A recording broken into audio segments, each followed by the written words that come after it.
shot in the back, running or choked out to death on the corner. Mistake the taser for his side, says the coroner. To the yellow journalist that 101 for writing facts. For World Wide Web press stories, always calling them black. Civil rights is in the point, C1.7. And CIA and FBI agents, regular felons with one big brother, one bird. Wars on nerds and dirty motor, they walk on the road, go biting curbs. Professor Lucius, fighting for survival. Making wars, models won't happen, common as captain rival. Inquisition is governors and secretaries of state. They got stateless on their tables like ribeye steak. With no care, blood dripping. They eat blacks rare. Foreigners wearing skin-point badges, pretending they're heirs. To the vastness, the state looking evil actor. Shadeless blood flow back to horses, while I service agua. Demon search when stealing pioneers and organs. Psychiatry, death industry. The stars selling black horses. And half-closed coffins. Cause legs are missing, killing stateless people. Cancer won't even see remission. All lives matter. Black lives don't matter. All lives matter. Black lives don't matter. All lives matter. Black lives don't matter. All lives matter. Black lives don't matter. System, what system? Not gonna make myself no victim. Run down and kick them off, kick myself and flip them. All of these titles or nationalities strips them. Must grip reality in order to really grip them in this third dimensional illusion. Organized chaos, confusion, stealing your attention. Mental intrusion, universal law, declaration of the ancient. I self-law and master from the rooftops to the basement, blue deep to the spaceship. Ever since all creation, celestial foundation, ocean floor to the ranges, to the mountain tip, to the cosmic infinite. Basically, we are way above the shit. In other words, get in tune with spirit. Take a breath and accept mental polarity, gender, rhythm, correspondence, vibration, cause and effect. All lives matter. Black lives don't matter. All lives matter. Black lives don't matter. All lives matter. Black lives don't matter. All lives matter. Black lives don't matter. More life matter cause I think it don't sound off. It gets suspected when projected to give nasty off. If my perspective on direction to replay all the news that one replay till they want to catch off. Bury them, on to the next one. Enough of them are running down. Use them a cash cross. Can't believe I told me that. Can't believe I tried to cross. Trayvon, Michael Brown, Lazarus is back. The afterlife, visited the class wrong. Who they really want to see with the crown on high and the cards on free? I am free and you never did but your land or your country to see your inalienable rights. The insatiable delight of knowing thyself and bringing all injustice to light. But the fight is your plight, make your sight for the bright. I'm the mic in the night. More time for you to realize that, huh? All lives matter. Black lives don't matter. All lives matter. Black lives don't matter. All lives matter. Black lives don't matter.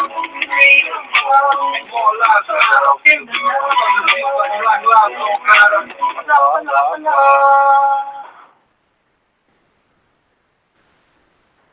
Peace and love, Moors. I am Ms. Raheem Aleph L. You are tuned into MHHS Sons of Allah for April 2019. You are now in the host queue. I'm your host for tonight, along with my black friend, Cujo Agbo L. Peace, Noble. Peace and love, Moor. Islam. Peace and love to all the Moors. Love, Moor. Indeed, and all the Moors in chat, etc.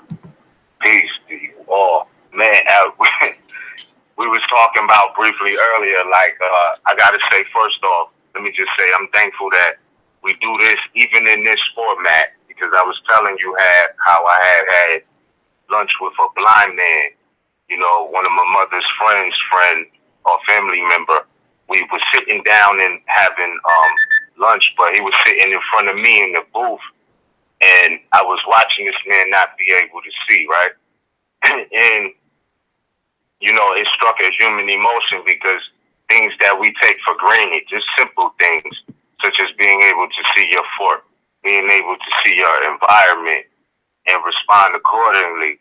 You know, this man that's sitting in front of me could not do. And, you know, it was nothing I could say like, you know, watch this on YouTube and, you know, you might have some understanding. He can't relate to that. You know what I mean? So I say that to say that even for that one brother who is a part of humanity, us doing audios like this as well is definitely valuable to certain people of humanity. And, you know, to appreciate the small things and how every living thing is connected to every other living thing. I just wanted to say I'm thankful to be on this format. So from the door, Moor. I would say, yes, indeed. And we were saying how we always get the best dates for Sons of Allah because it's like it's always right on the full moon or new moon or some sort of celestial vibration, man. And I'm just, you know, chilling, soaking it up, reflecting because this is full moon in Libra, right? And we're going to get into some things about CM Bay because, you know, people act like CM Bay is, you know, his teachings were strictly for a secret society or something of that nature. But the real secret is that it is no secret and this information belongs to the people, right? That's the true secret. And it all comes from more science, etc. So, you know, I'm just in these times, I'm like, yo, we in some divine times because this is 2 months back to back where the full moon is in Libra, which is dealing with balance and justice, right?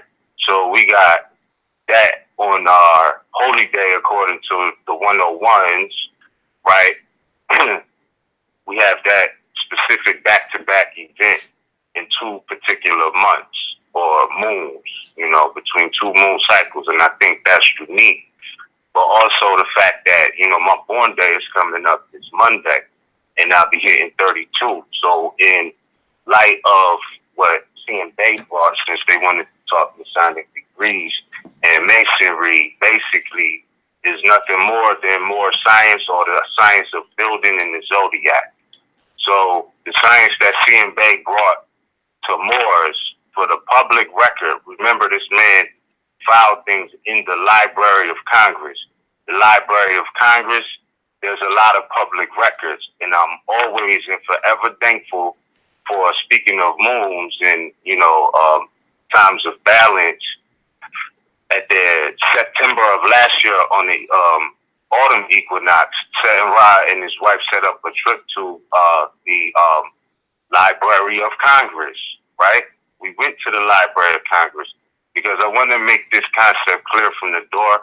I know there's more who already know, but, you know, to put this in perspective, like for anybody who's saying they scholars, because, you know, in the spiritual sense, we just came off a retrograde and I was able to review a lot of files, a lot of old classics. Like, I mean, I'm like, I asked myself, like, well, what happened? You know what I mean? In a certain sense, like, what happened? And, you know, if you listen to how some people talk today, opposed to how they was talking 10 years ago, you see there has been a massive discouragement, you know, in the free national spirit, of the free national spirit, man, or the free man, or the at-man, or yourself, basically, right? There's a lot of slander going on Moors and things of this nature, right? So it's like it's a lot of discouragement. And in a sense, you see what the negative effect was. So you have people today that are saying, oh no, the people don't have the power to do that simply because someone who they perceive to have power may have disagreed with them, who may still be oppressing them for, you know, a reasonable analysis, right? And they take these opinions from colonial operations as valid points of view. Even though they may be a fact that those types of opinions do exist, that doesn't make them right and exact. They're just opinions. And you have to be able to distinguish the two. So the thing is, with Masonry, etc., these are zodiac degrees that CM Bay was talking about. It was the science of the universe. And I was saying, you know, I'm about to hit 32, and I understand the degrees of flowing and life's ebb and flow. You know, so the next degree is a more greater flow. You know what I mean? Ice freezes and it starts to flow at 32. So it's like when we talk about the elements and where we are today, it's like, you know, I see people have strayed from what the intent was of this information belonging to the people. You know, and people are saying that, oh, well, you got to come through the temple. I wanted to go back to the point of when we went to the Library of Congress. When we went to the Library of Congress, and we can match this with any so-called scholar, you know, this is a fact. This is not opinion. This is what's written in there. You know what I'm saying? It says in there that the only temple in the universe is the body of man. That's recognized in the Library of Congress, where CMB put public records on the record, etc., right? This is a maxim or an axiom within this particular library or institution of learning. You know what I'm saying? And the fact that it says that in there, it doesn't say the only temple in the world is the Moor Science Temple of America. It doesn't say the only temple in the world is Solomon's Temple. It doesn't say the only temple in the world is the temples in Hindustan. It says the only temple in the universe is the body of man. So before we even talk about a constitution as far as public relations go and the law of the land, you have to first understand that the human body, your physical body, has a constitution. Therefore, the law or the body of law is a reflection of the people. So the power is always in the people. If you think that you're talking about government, because I understand that there's a lot of people who want to tuck their tail and be accepted. This is the reality. They want to be accepted, and I understand that, but not at the expense of compromising the integrity of our autonomy as natural people. I cannot respect that, because you're compromising basically, or saying, well, you know, the European feels like this, so because they feel like that you can't be right because they feel like this. And it's like, come on, bro. You know, you have to understand that the law of the people are the law, and that nothing that our ancestors did was necessarily supposed to be secret from us. So you can't say that CM Bay in the work that he did and put in the Library of Congress is not for us, you know, and it was only for a select few, because they were saying that on the Declaration it has Zodiac Constitution and, you know, things of this nature, and that was only supposed to be for Moors who was a part of that quote-unquote Masonic order. This is the language that he used, right? This is the language that was utilized. And it's like, okay, so when you look at his work, right, and you keep in mind the rights of the people, I don't know what laws they study. Like, you know, you can't tell me that the be-all, end-all is 3 documents or 4 documents from Noble Drew Ali, and that's all we need to know. Like, get out of here with that. You know what I'm saying? That's just completely ridiculous. You can't give it to me and say that, you know, this is all you need to know, nothing else, etc., right? So, just to put to rest that this information from CM Bay, the Zodiac Constitution, the clocks of destiny, you know, and I'm saying this because the reality of what people perceive to be masonry as a society, you know, is like it's supposed to be secret, etc., and all of these things, when the reality is it's about building, it's about the law of nature. And this is the science that Moors taught to Europeans through what you call masonry, but it's all about being a productive son, basically. My son. So you're talking about birthrights, really, builders, you know. You don't, it's really in your blood.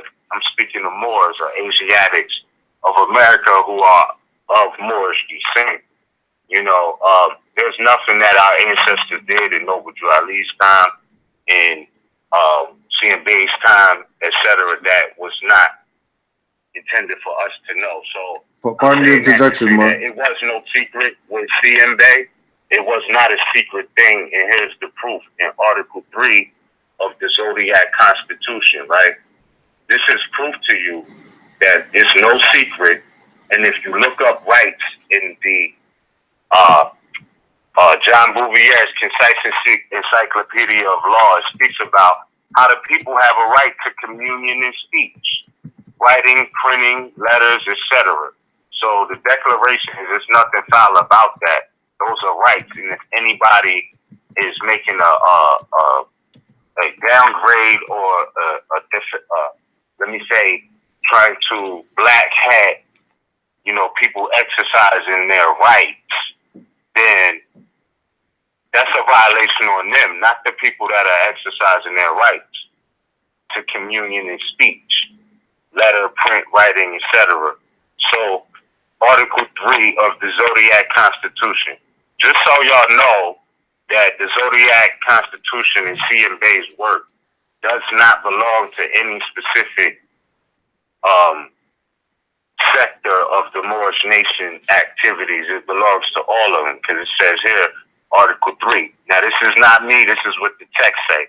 Tax and military exemption for Moorish Americans, the Bays and L's. It didn't say, the members of the Clock of Destiny. It said the Bays and L's. And it starts off and it says, the Moors, referred to as Negroes, definitely can never become members and citizens of the Union Society of the 48 states. At this time, it was 48 states, quote unquote. Therefore, they cannot be forced or drafted into the Union, USA Army, or military service to fight for the Magna Charta code of the white supremacy against themselves. Now, that wasn't covering members of a particular organization. He said the Moors, referred to as Negroes. Even though we know Negro is not a nationality, right there you're speaking about national affairs. You're not speaking about members of a club. Islam, Moor. Peace, Moor. It goes on to say the lawmakers of the 48 states Union order cannot force the Moors, the Bays and L's, to pay taxes, because taxation without representation is a supreme violation of the Moor Zodiac Constitution, birthrights of Islam. Period. You know what I'm saying? So on one hand, they saying Moors are sovereign citizens and terrorists and playing with people's citizenship, right? Playing with people's perception of citizenship. So there's no representation within the dark shadows or the color of authority, would you say, right? That's why it's color of authority, because it's appearance only. But the color of authorities, they don't represent the natural people.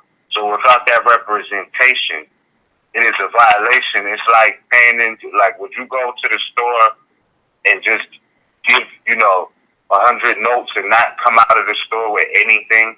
Like, you're not getting any price. You're not even going, you're just going to give 100 notes. Now, some people might have it like that and tip the waiter or whatever. But I'm saying, for the most part, when you go to get a product or a service, you're able to say, yes, I have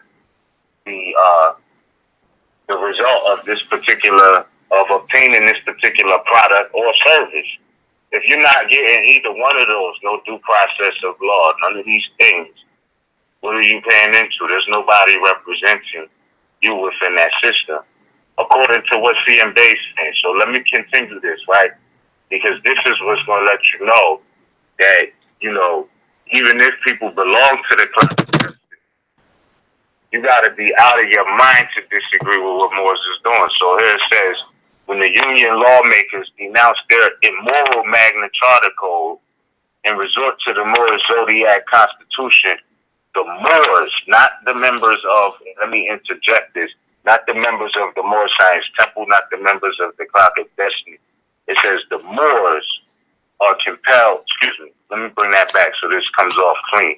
When the Union lawmakers denounce their immoral Magna Charta Code and resort to the Moor Zodiac Constitution, the Moors are compelled to pay taxes because everyone of the nation will be equally represented by it. There is no room in the science of Masonry, the Zodiac, for mystic God, religious worship, race, color, ignorance, war, crime, slavery, and human injustice.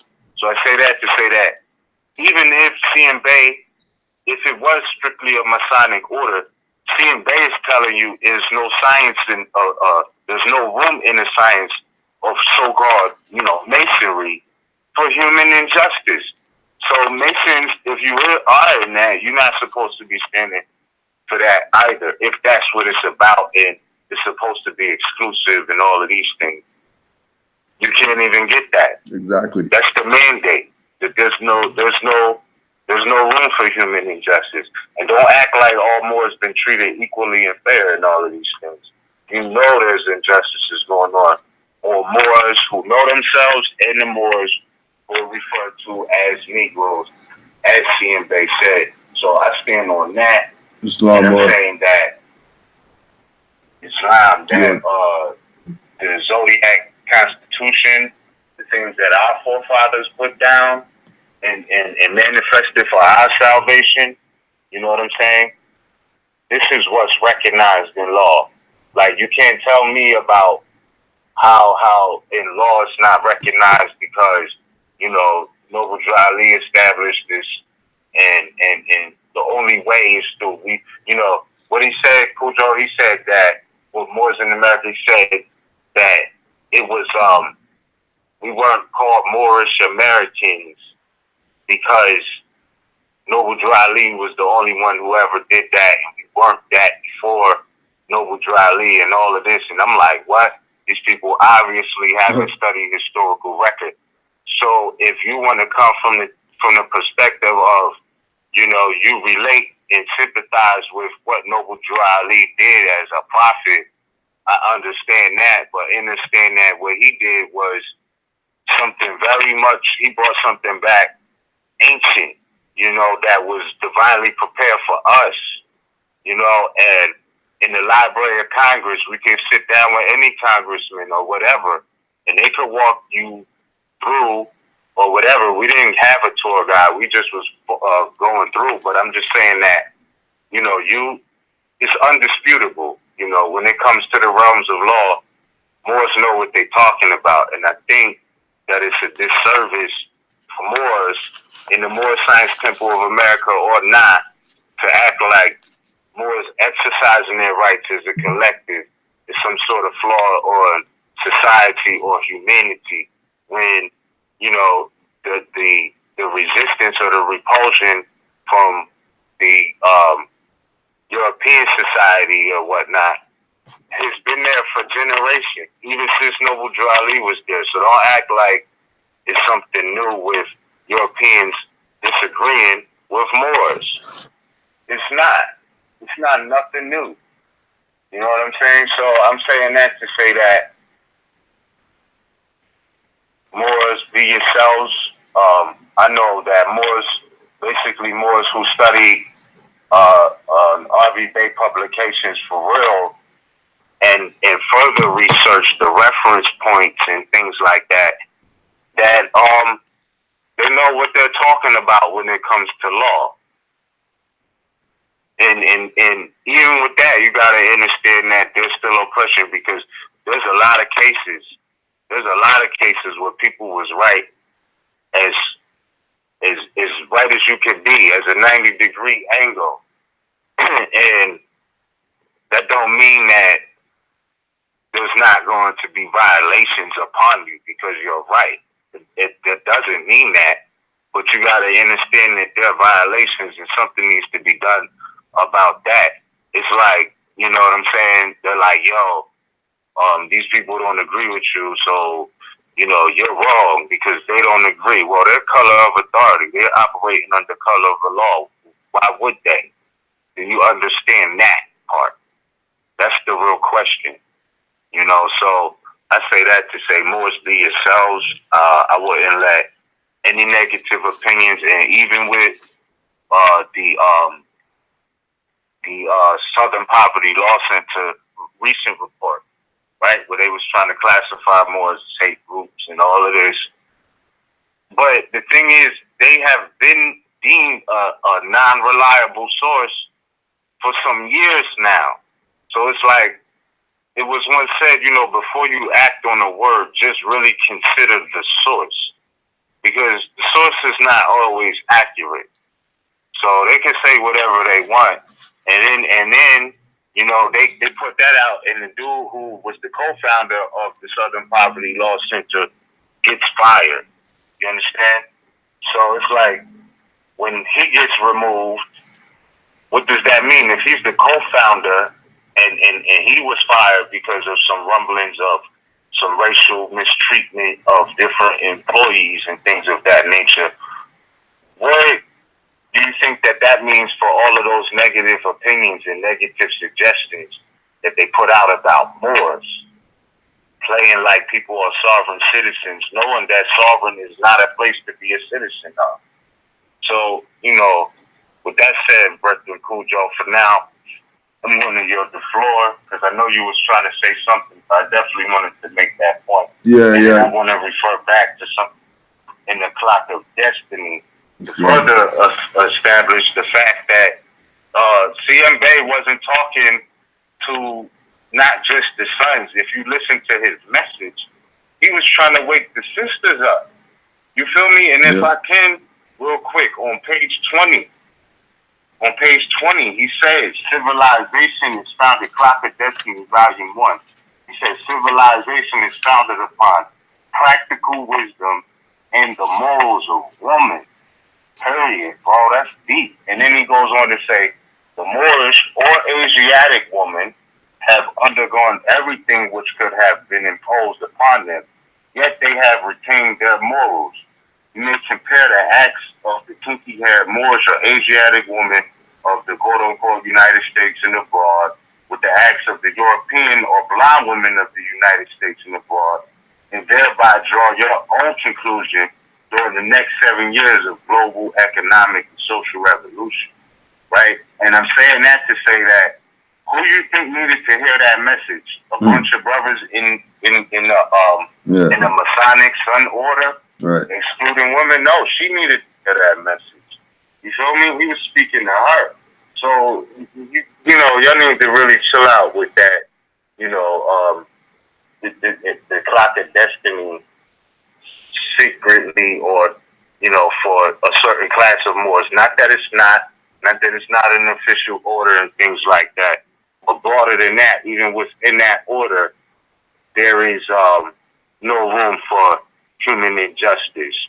You know what I'm saying? And anybody, if that's the excuse, you know, that, oh, well, since Zodiac Constitution is mentioned on the Declaration, then, you know, it's about those in that order. No, that was about Moors' birthrights. You understand? Whether you was in that order or not. So you should know that. And at the end of the day, CM Bay was reaching to touch the founders in the key of civilization, which was the Moorish or Asiatic woman of North America. And I'm going to come back to that later, bro. I really do yield the floor for now. There's a lot more. What's deep now this is how deep it is, and why, for example, you know, we said, let's do this 2014, you know, let's do this. We got the approval from the mothers, let's do this, because there's a frequency. When we say that we're Moors, when we say that we're a nation, when we say that, it's because you're vibrating on a frequency. Now, I know without having the same mother that Mizraim is my brother, because we're on a certain frequency, right? Now, which again is based in astrology. Right? Now, you just talked about you went to Clock of Destiny 1 and read page 20. My whole interjection the whole time was Clock of Destiny 2, page 19, going into page 20. Bro, it's not even right. And it was because you brought up this thing about these people trying to label CMB as something other than a Moor, right? So what I was going to read was page 19, Clock of Destiny 2. I, CMB, am a freeborn Moorish American. Out his own mouth, dead all the Mason whatever, dead all the secret order of the Grand whoever, dead all the titles that he got from whoever gave him a title. And he put on the record what the nationality was. Just like when you go into, again, Library of Congress and you go get the certificates that he put in there, that when it asked for nationality on the certificate, he put Moorish American. Now, why did he put Moorish American? Based on his studies, since he was Mason and he was on all these things that people are gonna make it sound like it's something negative. Okay, since he was in all these schools, then he had certain knowledge. So let's see what knowledge he had. ICMB, I'm a freeborn Moorish American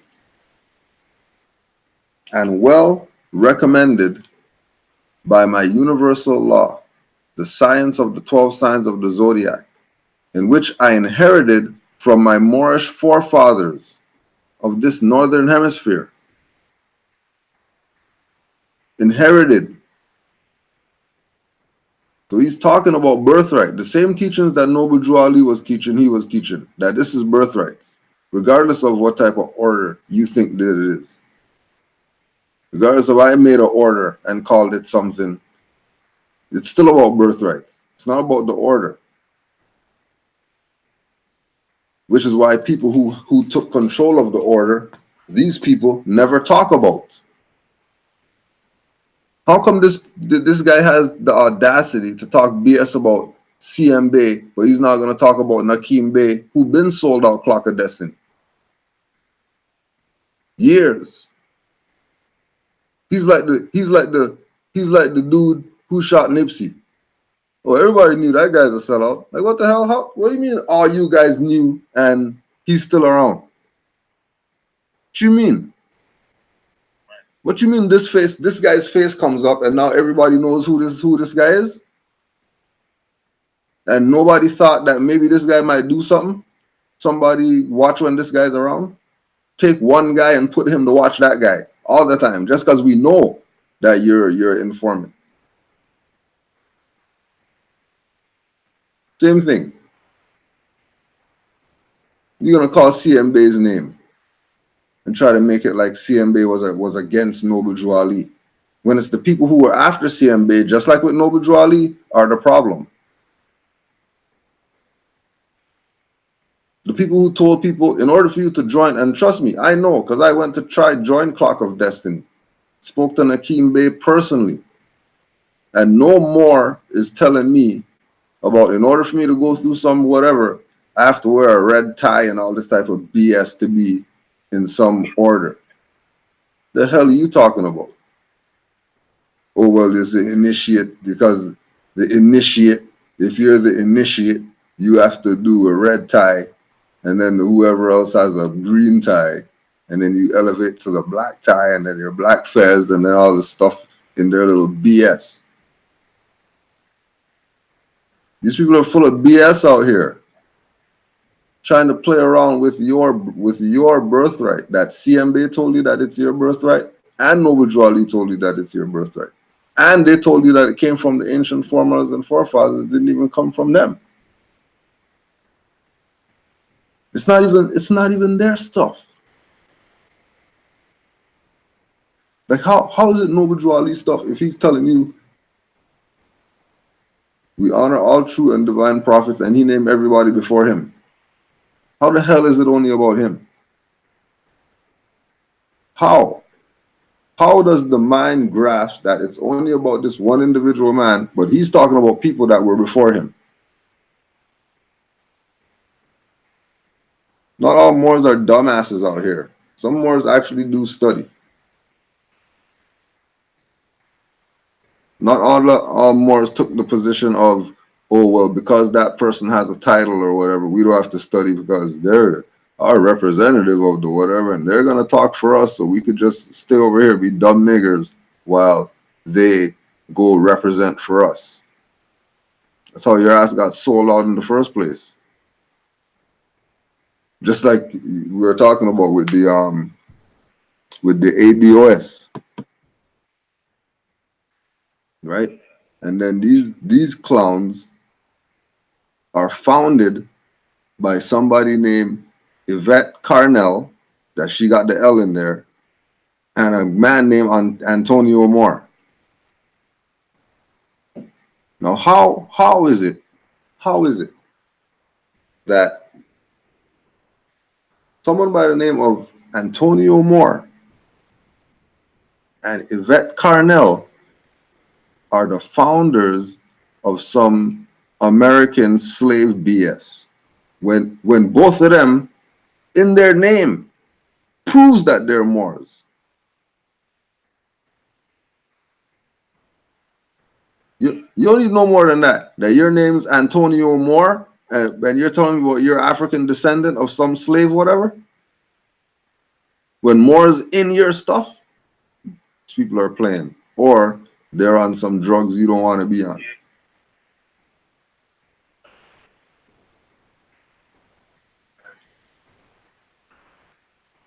And I noticed this throughout the years, Kujo. I mean, it's not a new conversation, but you know, it's like this, man.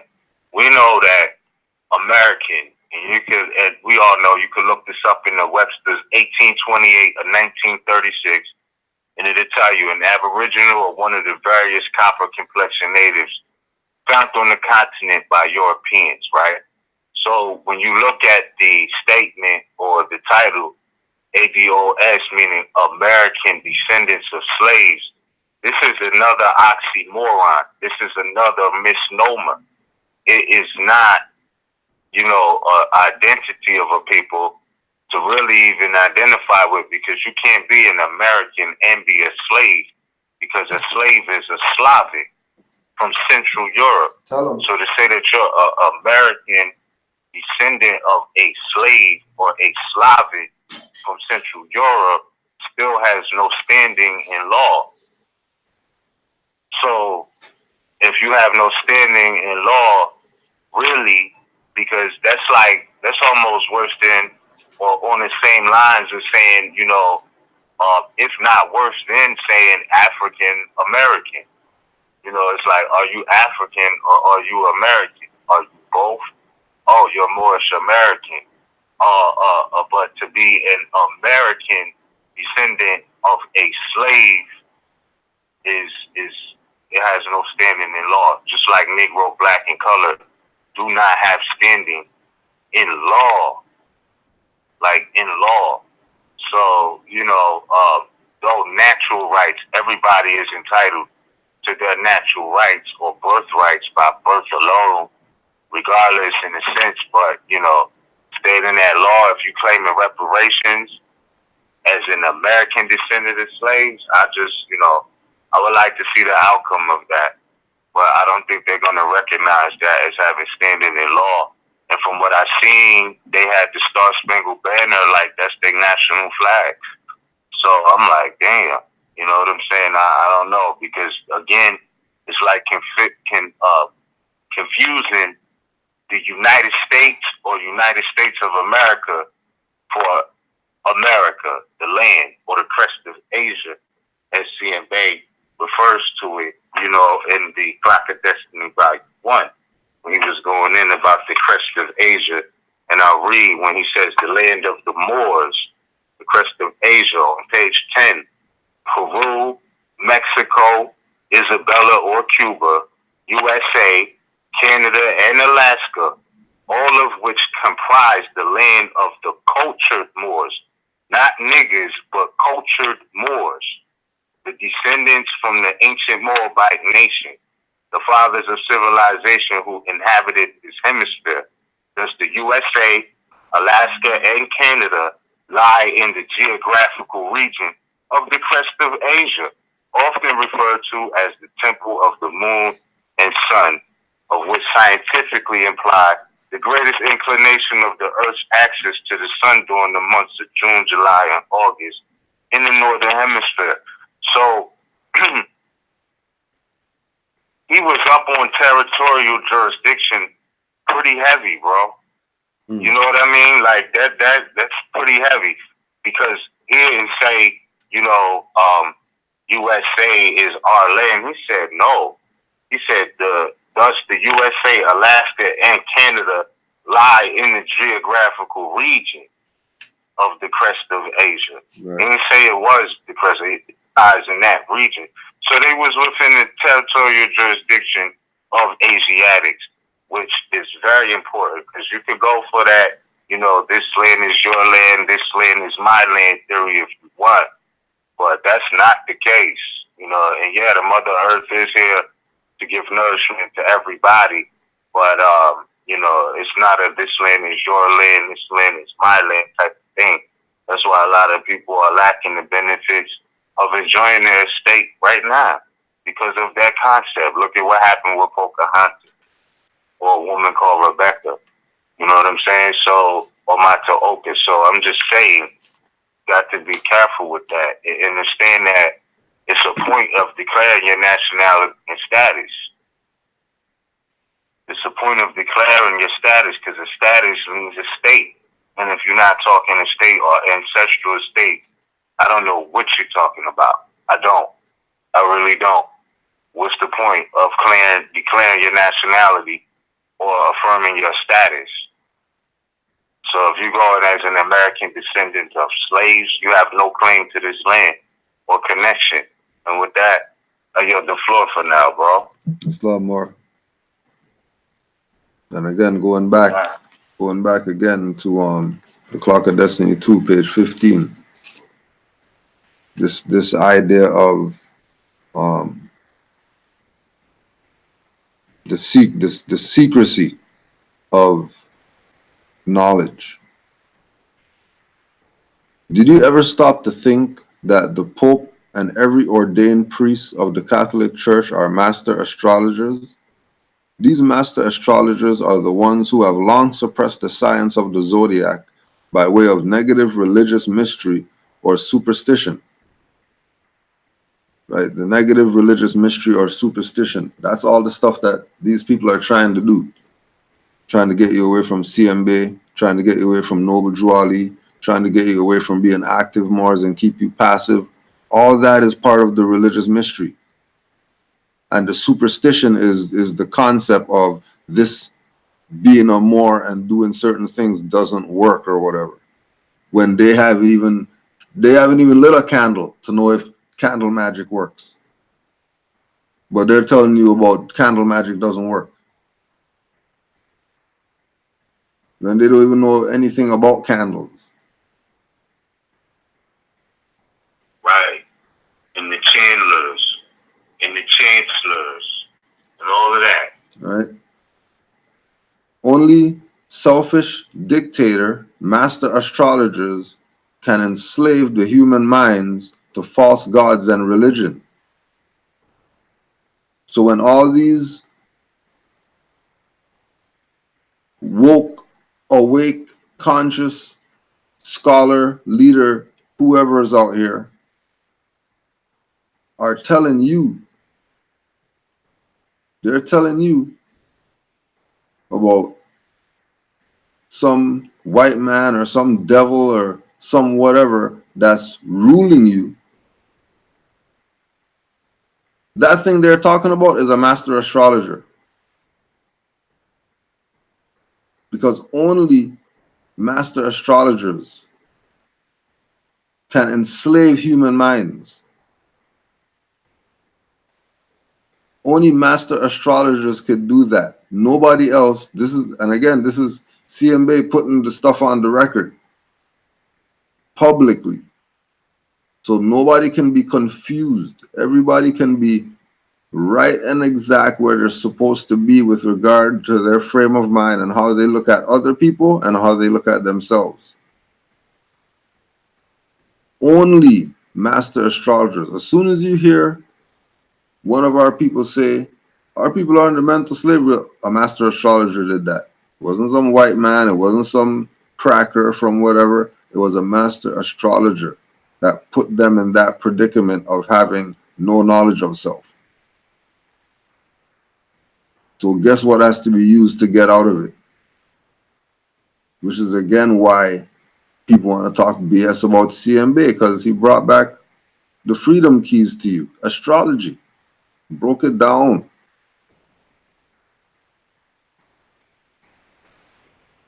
And it requires only. Go ahead, Moore. No, I didn't want to cut your wisdom. I just wanted to say that with what he brought with astrology and the zodiac, this is what Noble Dry Lee was saying in chapter 1 of the Circle 7. He said, but let him know that the cherubim and the seraphim, who rule the stations of the solar stars and spirit of the mighty Allah, are his guide and his protector, and they will lead to victory. That's how you win, period. Islam. Only selfish dictator master astrologers can enslave the human minds to false gods and religion, and it requires only unselfish master astrologers to expose the mystic angle of astrologers' priesthood dictatorship. Right, and this is why they talk BS about RV Bay publications.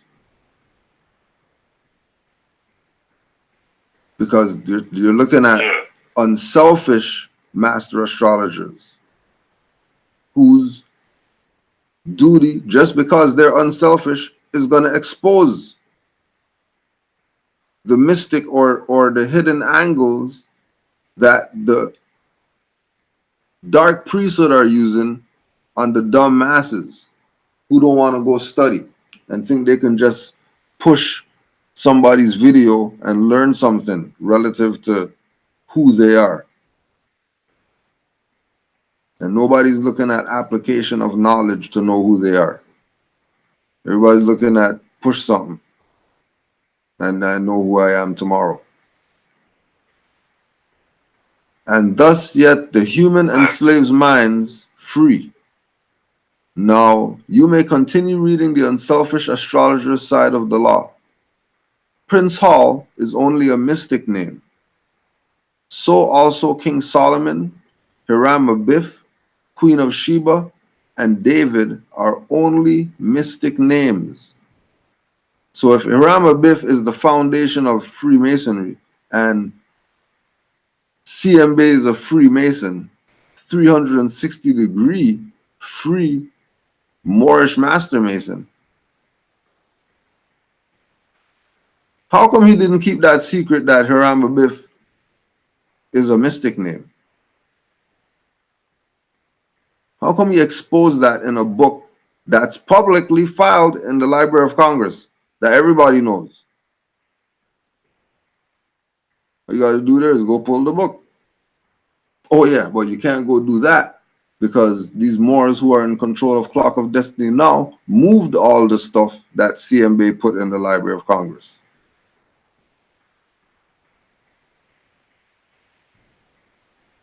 Your birthright, that you're supposed to be able to call up the Library of Congress and they give you your stuff. Moors hid the stuff, so now because they have to go print it now to give it to you, you have to pay.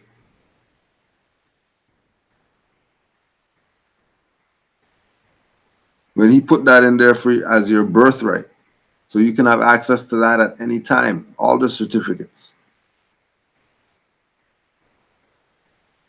These scientific universal symbols of the works of nature are definitely not idol God worship. These scientific universal symbols of the works of nature are definitely not idol God worship. Only the statures of dead women and men referred to as saints and prophets, are idol god worship, dead culture.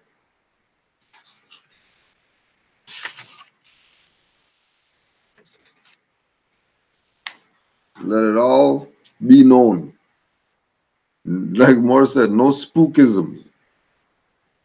Nothing spooky. This is just what it is. Nothing spooky. This is what No it mystery is. gods. No mystery gods. We are the true and living God. Go ahead, Moore. Exactly. Nah, because that's what it was about at that time, and even to this day. To this very day, it's always been about the true and living God, and the true and living God in you.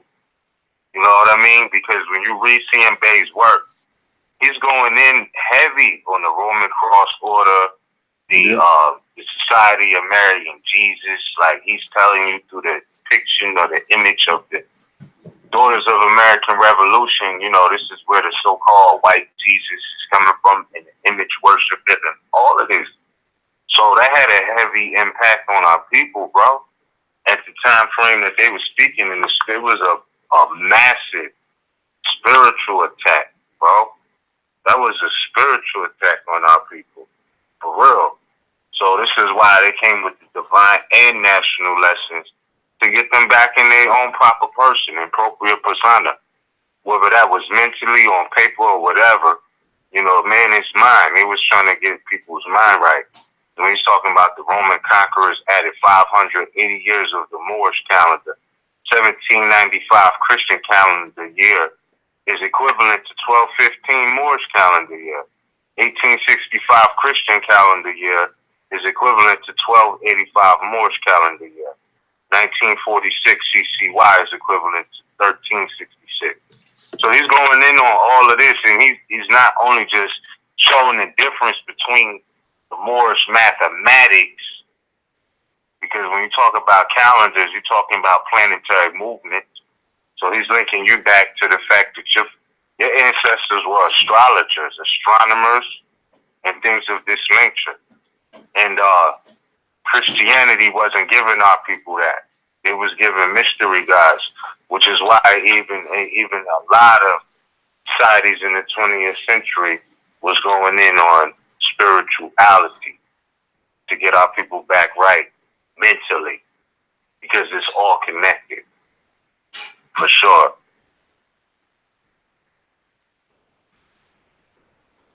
Islam. So yeah, I just wanted to add that on. He was going in heavy on these concepts. Yeah, he wasn't playing. Christian, he wasn't playing. Yeah, he wasn't. Actually, yeah, he wasn't. Roman cross border, Christ and Mary. It was just a lot he was mentioning, you know, and I feel like that's a great read because it allows our brothers and sisters from South America to connect directly with that. You know, like they can connect with that. When Moors come from like South America and whatever part of South America I meet Moors from, because we met Moors even when we was doing classes every Wednesday in Harlem. It was people coming from all over the planet. For real. And when they would come from South America, that would be my suggestion, you know, for them to connect. They'd be like, what should I read? You know, and definitely the Clocks of Destiny, 1 and 2, bro. Yeah.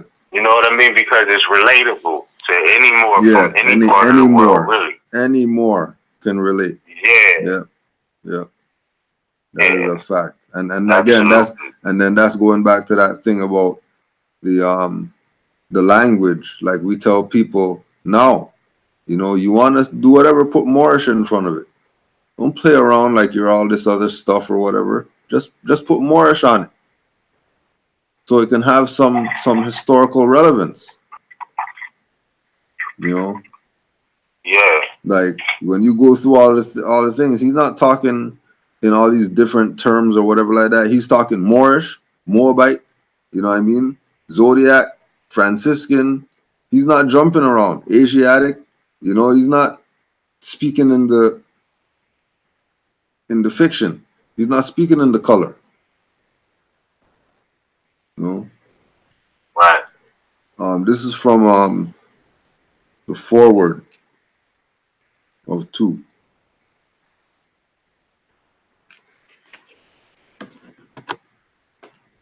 The history of the Moorish nation of this hemisphere has been hidden or suppressed ever since the Union. And now the approaching World War III, and with the atomic bomb on both sides of the earth, the time is ripe for the revelation of Moorish history. In all of my writings, it has shown to be very clear that I am not a heathen by condemning all religions, including my own religion of Islamism, because I always have something constructive to offer in place of my universal condemnation, namely the absolute science of the law of the nature as shown in the 12 signs of the zodiac. I am not interested in religion and the good no one has ever seen. I am interested only in solving of my economic problem and helping others to solve their problems in the most reasonable and intelligent manner in order that I may continue to solve my problem economically. Now think about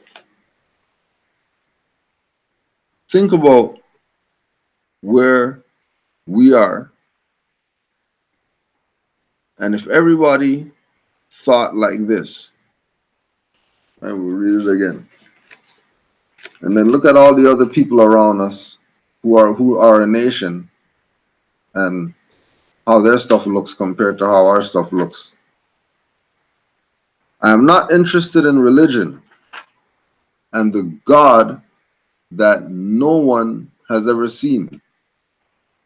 I am interested only in solving of my economic problem and helping others to solve their problems in a most reasonable and intelligent manner in order that I may continue to solve my problem economically, because you need to be reasonable and intelligent before you can even control your own economics.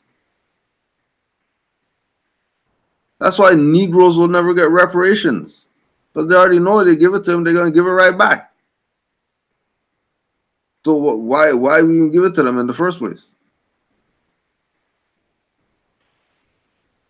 It's obvious that the problem has to be us, because everybody else, again, we're out here where it's extremely multicultural. Everybody who came here after us has something, and our people have nothing. They have the same BS that they've been had. Not in control of anything. If they do get some type of mural or whatever, it's in some back alley somewhere that nobody even goes there. And then if the people do get some type of honors like a street or whatever like that, it's because some sellout or something.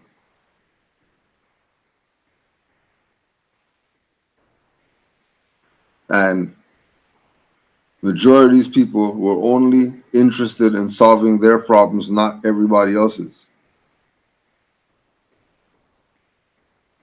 Which is another sign that you're dealing with some traders. If the economic ideal that they're presenting only uplifts them, not the whole, it has to be for the greater good of all. Right. As soon as it's for somebody to live off of the whatever, it's done for. Because it can't be from that perspective. Reasonable and intelligent manner is very important, integral to your economic position being prosperous.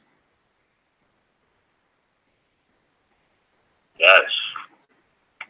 That's what we was talking about earlier too. I was talking to the brother Minka about that last week. About like, look, you know, I'm cool with being a righteous teacher and a humble student.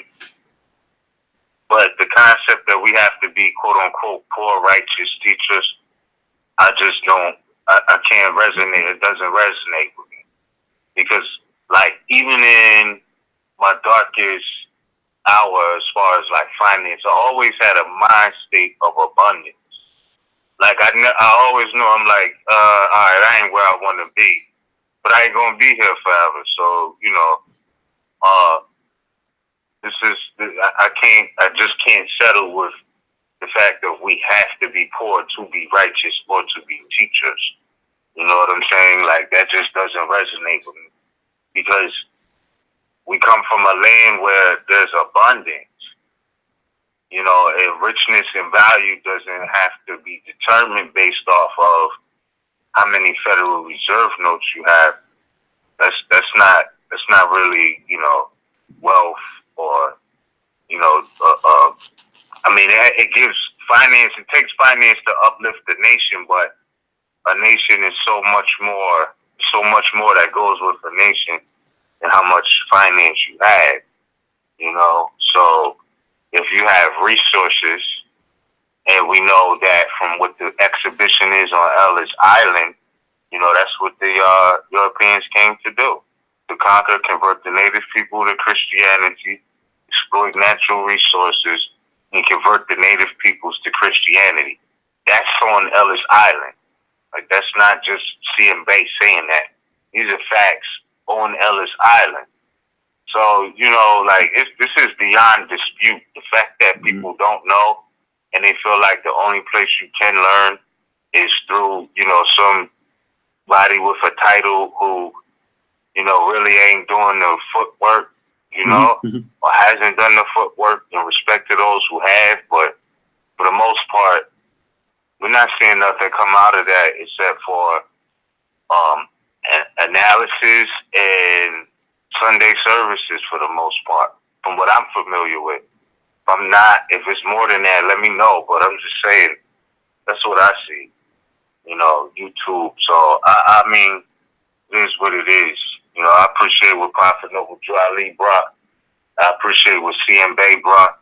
I appreciate, you know, my mother for going on her journey to make this available to people today.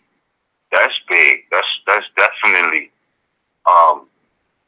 a very good thing for contributing to uplifting fallen humanity and making information available, consistent with enforcing the Constitution, the First Amendment. So, you know, I love and appreciate all the work that our people did, even if, you know, we don't agree, quote unquote, with everything. I do appreciate it, and I don't like to be the one to say, oh, well, we all need to get along, because I know there's certain things that are just irreparable. Like, certain relationships will never be healed, and it just is what it is. It just is what it is. But to have understanding and give thanks for just where we at, you know, I say I appreciate it. Don't believe everything you hear. There's nobody on YouTube who is the voice of the Moorish nation or Facebook or Instagram. Say that again. Like say that again. Say that again. Say that again. Yeah. That's real. No, real talk. That's real. Yeah, real. There is no one on YouTube who is like the voice of the Moorish nation or Moorish American or Moors. You know what I mean? Like there is nobody who has authority over all of us, because anybody sitting in any of those positions can be unseated by the people.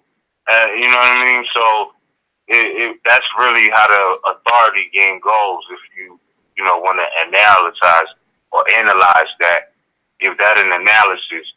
All the power is in the people with every structure that you could go into. So, so-called government, you know, the founding fathers, those who founded the United States of America, understood the principle of a republic, that the power is really in the people. Why? Because they already knew. They knew what it was to get their ass kicked by the Seminoles and things of that nature, and just knew you can't control the people. It's not going to happen. It's just not going to happen.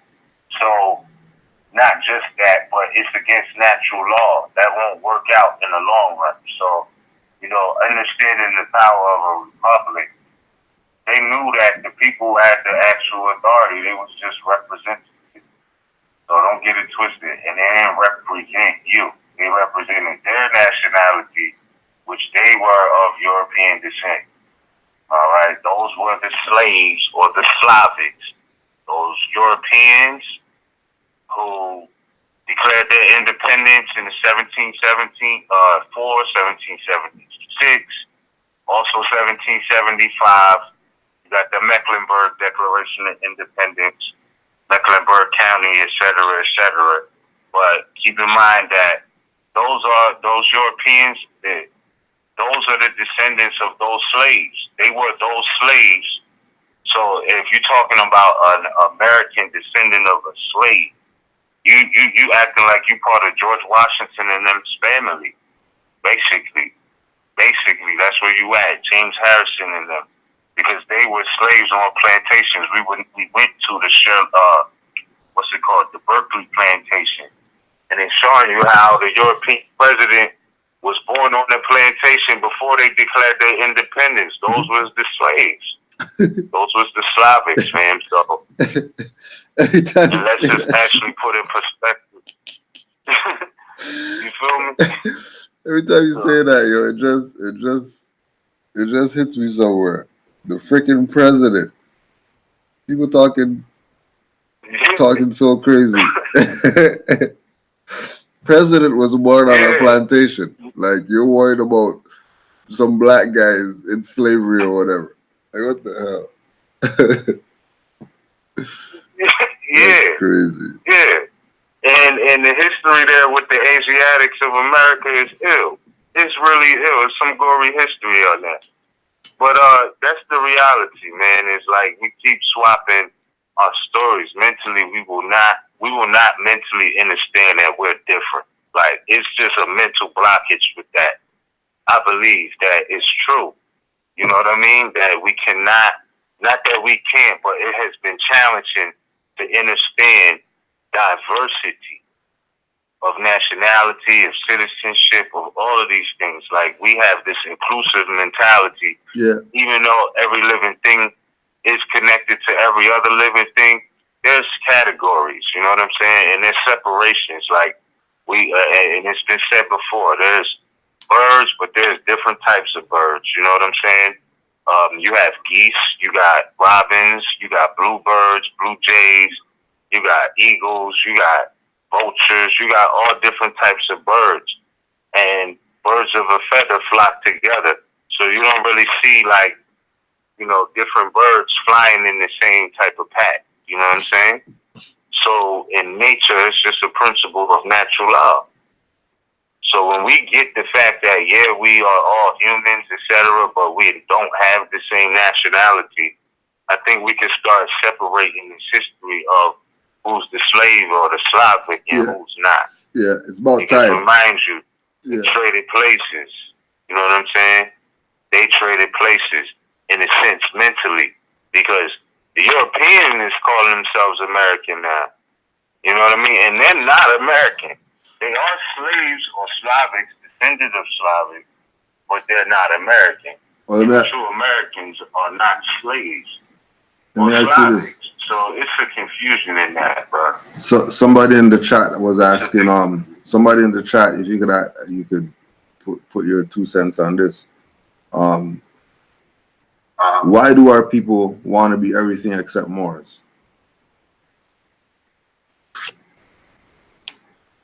Man,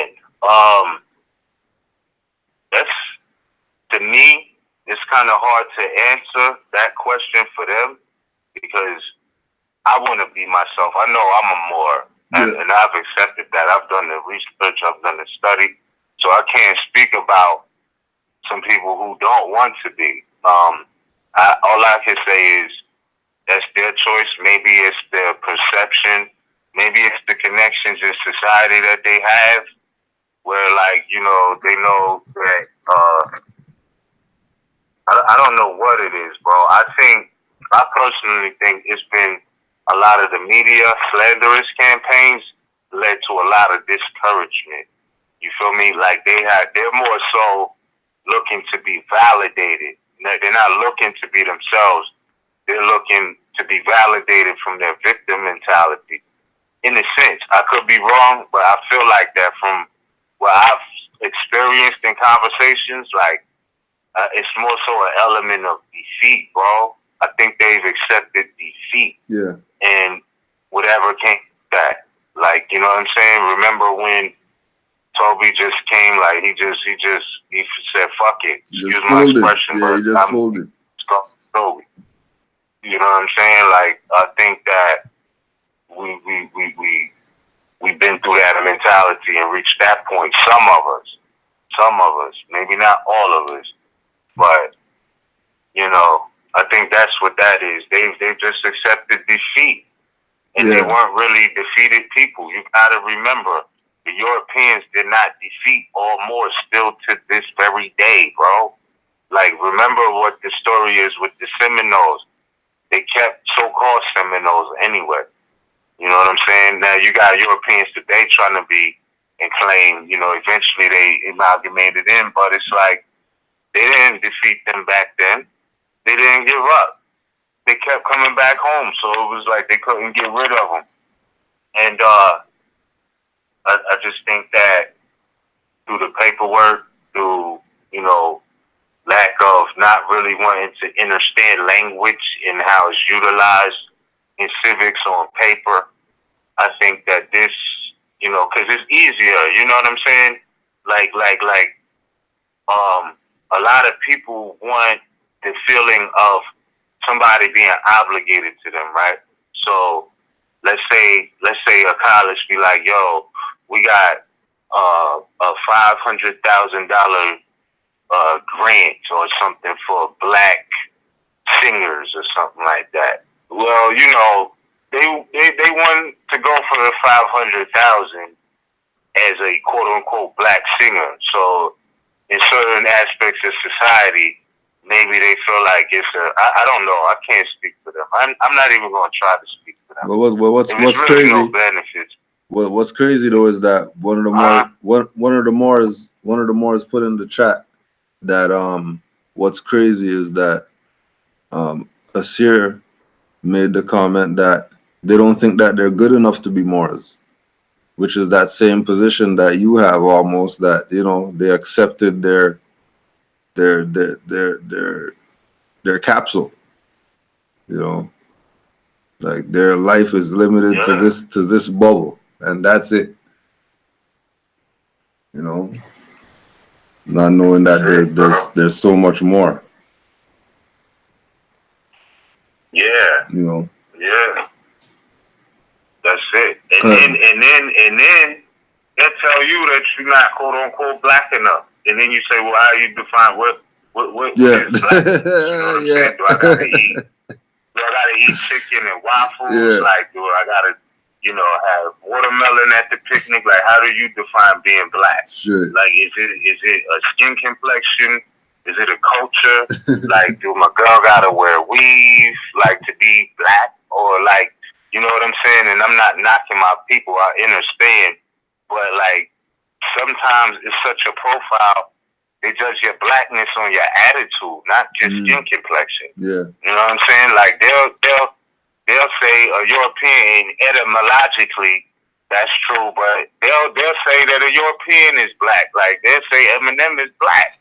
And etymologically, that's true. Yeah. But I'm saying that if we're going to say this is our identity, what distinguishes it? Like, how is it different from other shit? Like, excuse my expression, but like, what is it? You know what I mean? It's not my skin complexion. Yeah. You know what I mean? What is the actual you know what thing? I mean? Is it something I'm supposed to be proud of from the 60s? Like, is this something that's supposed to be given credence for one era of time?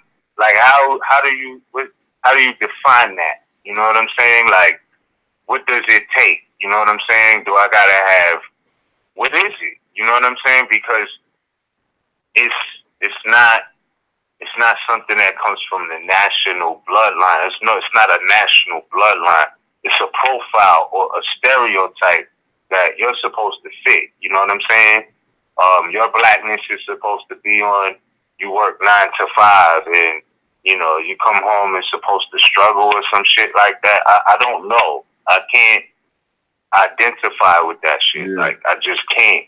Not on a spiritual level. Like I can emotionally support it, but spiritually, I'm just like, you know, when I think of being a Moor, I'm thinking of, damn, my ancestors built pyramids. Damn, my ancestors built mounds out in Ohio, all up and down the Mississippi. You know what I'm saying? Created different remedies through plants that you thought was poisonous, but just needed to be cooked up in the lab through steam and boiling. When I think of being a Moor, I think of godheads throughout Europe.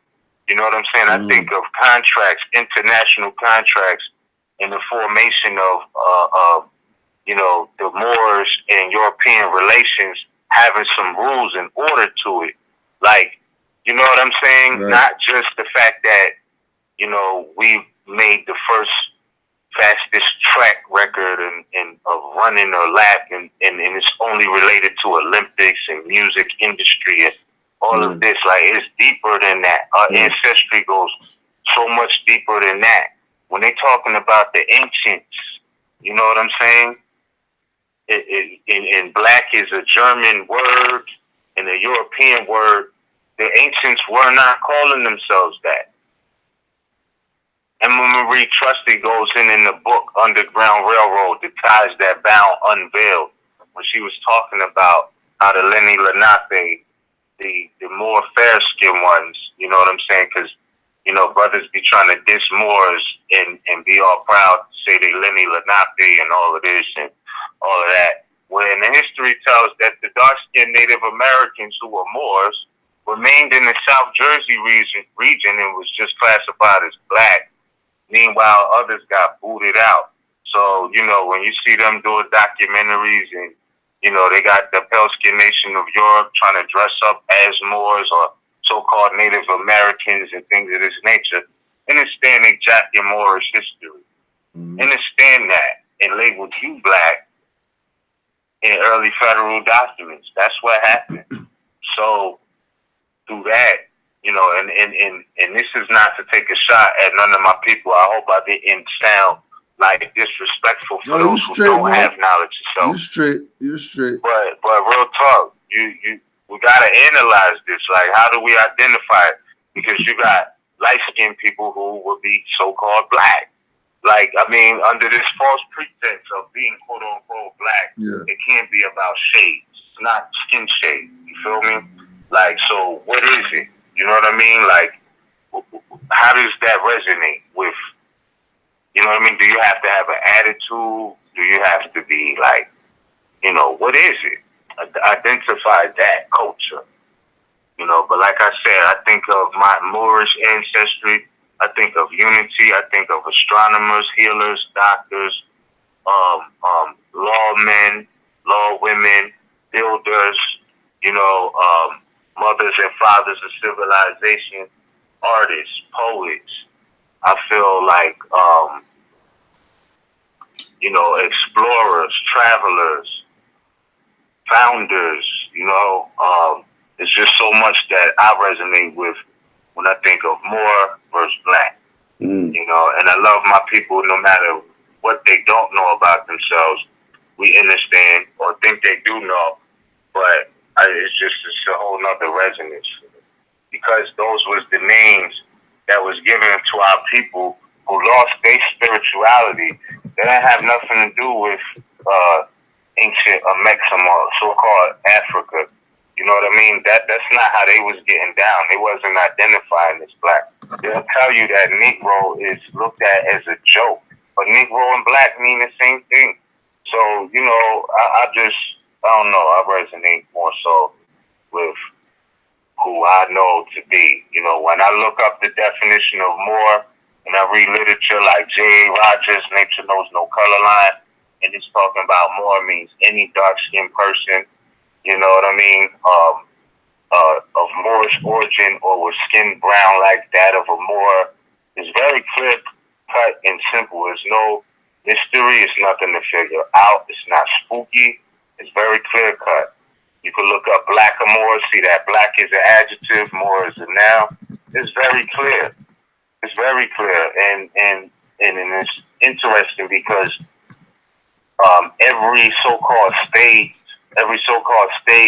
has court rules and canons and all of this, and they all say that the judge is not supposed to discriminate based off of race, national origin, nationality, sexual orientation, religion. All of these things is forbidden in law and in the rules of law.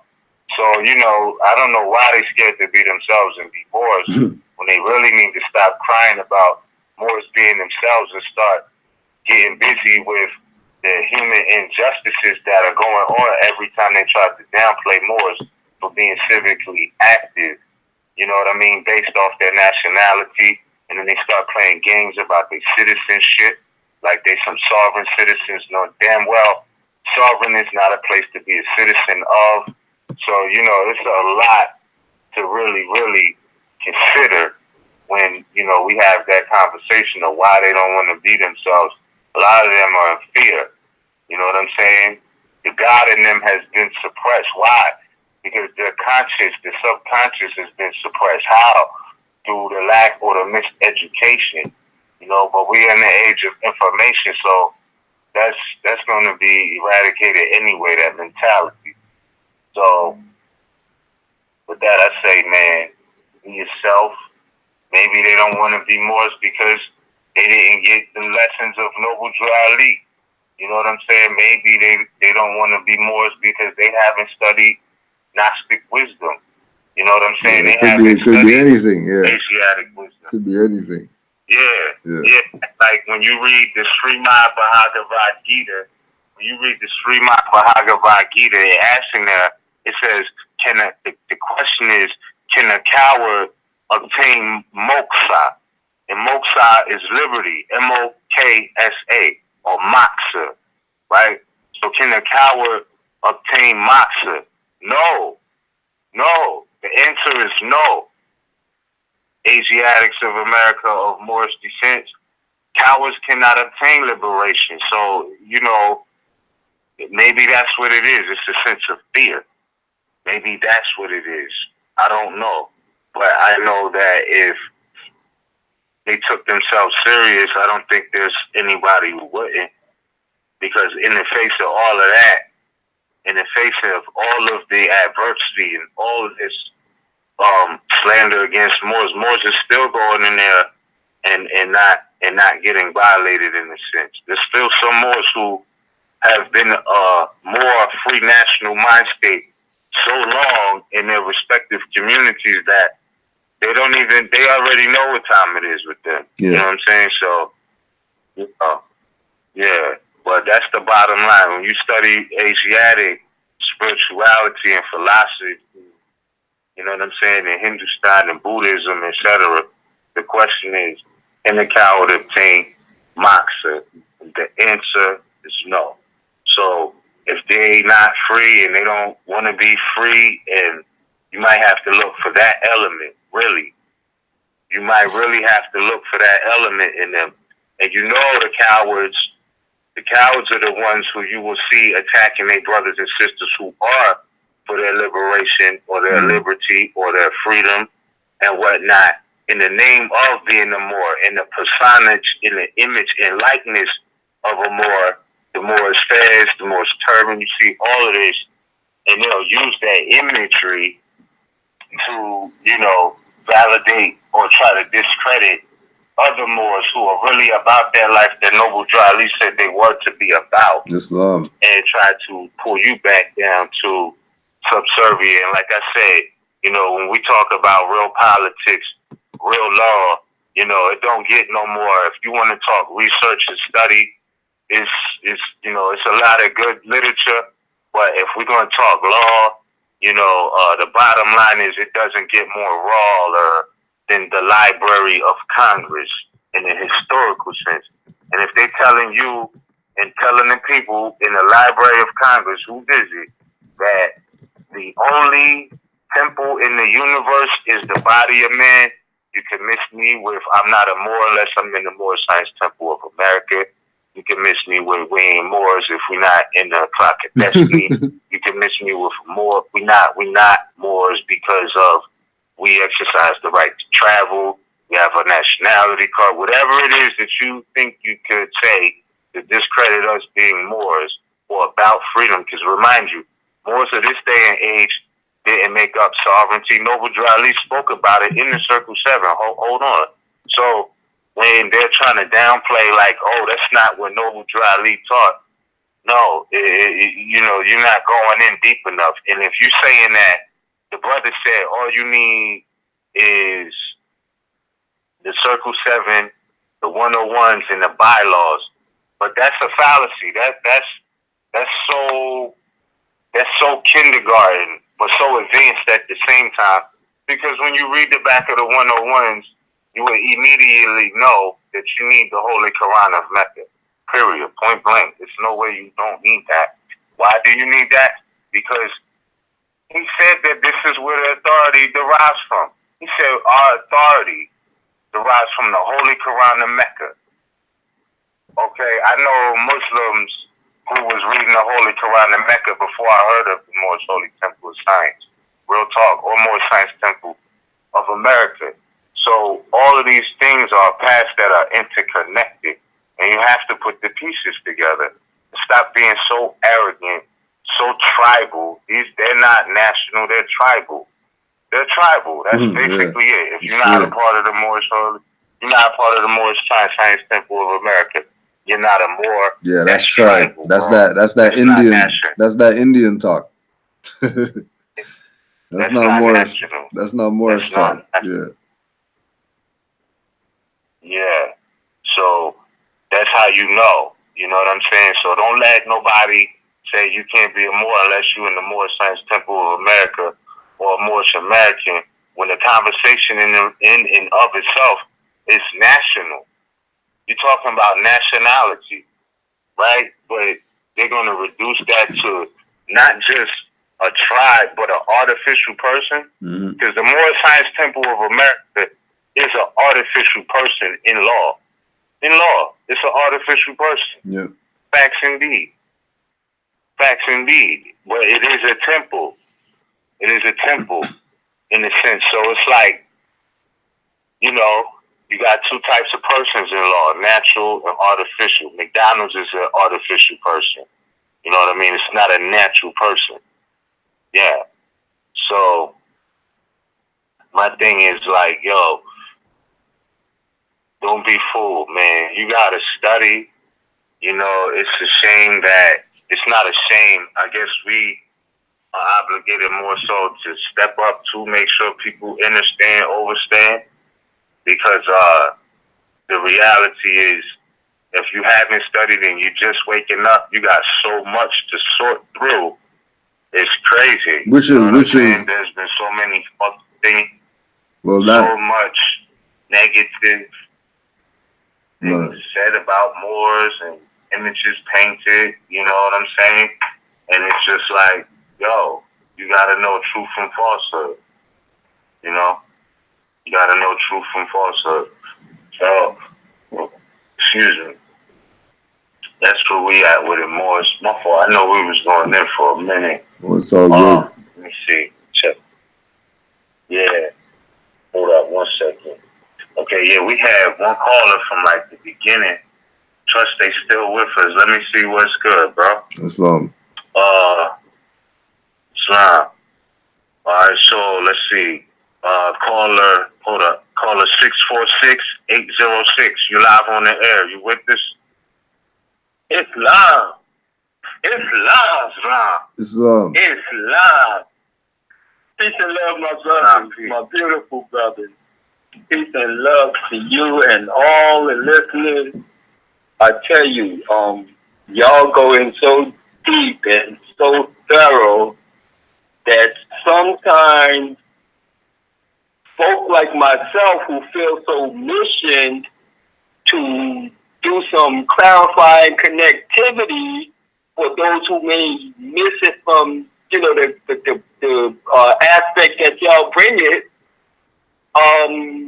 we almost feel like, at least I almost feel like, man, ain't nothing left really for me to say. You know, that's how deep y'all be bringing it and connecting it, and you know, it bemuses me or it befuddles me as to, damn, why they ain't getting it? Why? What is missing? But in the meantime, though, I tell you, I mean, it's just so fantastic, and if I can be permitted to jump around a little bit, because what happened was, since Tuesday night, when that whole question of paying into your slavery, and when Liz, you came to the point of, well, why? And Mom said, you know, I think your question was more or less, well, how? And you know, Mom mentioned about the knowledge, and you know, you summed up with the conclusion that, you know, if we're gonna cut them off anywhere, that would be at least a starting point. You know, to stop paying into these things. I mean, it just then Wednesday night they went into the Dred Scott and the other case, and I'm looking at all this, right, and I'm hearing all this, and I'm seeing all this, and it's like, it's like, for whatever reason, I couldn't get into those two sessions. So I said to myself, well, wow, but isn't that part of my mission to have, you know, made some remarks based on my journey? Because, see, my journey came from the outside coming in. I can look at some of the things, for instance, that just going through college courses, in one case, a double take on it, dealing with contracts and business and corporate development and the different labels and terms that were being used. And I can see where that study was preparing me to take in more of what the real challenge is with us in terms of the word significance. So I know for a fact that, like when that caller wanted to know, well, why? And, you know, you said, Liz, you said, well, I don't want to speak for, you know, anybody, but the way I see it. And see, that's the thing, is that I don't know if it's using discernment is actually trying to speak for somebody, but I do know that experiencing certain things and then relating it according to your assessment and discernment, relating your experience, you can at least speak to the state of mind or the state of the existence of what you saw from your particular aspect, and that usually should help others, even those who going through the experience, but they sleep walking. They have their eyes closed. They taking in the party aspect instead of doing the knowledge. Now, I know for a fact that where, for instance, the prophet teaches us to get back that Christian mindset. It's a mindset where we're saying come and learn one thing, while once you get there, we're planting something else in your brain. And, you know, I hope I'm not taking us too far off track or off course, or that I'm not, you know, being greatly misunderstood in any way, but like just to connect certain things, like what Brother Cujo was speaking about, the frequency. I was looking at, the flash came to me about the levels of words themselves, because I've always known the power of words, and the levels of words is an aspect where, at one level, where you talk about the knowledge, all right, and you look up the physical root of the word, and you trace that. But that's one level. On a mental level, the word is really, it's so powerful it becomes formless. So you can't really take the word and expect everyone to get it the way as many to be given or taken or utilized. And then going toward the highest level of the word is the active, what I would call an active, intellectual, intelligent emotion of the word. That is how to make that word shine, how to bring about manifest. So when we forget that there's all these different aspects and levels of the word itself, then we sometimes don't realize that it's almost like in a foreign language when you think that you have a point that's being made, that's getting across. And because of the different audience members who are tapping in on those different aspects, then the underlying question becomes, did they really hear me, or did they really get it, or are they, and the truth is that everybody's going to be where they at. And the hope is that everyone gets something out of it that helps to uplift them a bit, higher. Considering that reaching past the mental into the spiritual realm is the highest, and that's wisdom from the highest plane. And so when Brother Cujo speaks about the scientific universal symbols that folk miss, and then we begin to realize that in order to miss those greater things, it means that we have to be putting too much focus on those lesser things. Yeah. To the point of that worship and giving value, which value takes away from the higher level things and the universal portion of things and even of ourselves. And so that trade-off becomes more and more willingly made, even to our lessening of who we are and, being who we are. Mm-hmm. Yet, all in all, we still know, those of us who live in this, those of us who actively participating in this, we know that there's nothing but winning. There's no loss in here. Even those who forget will still remember because they'll be constantly reminded because the universe is active. Mm-hmm.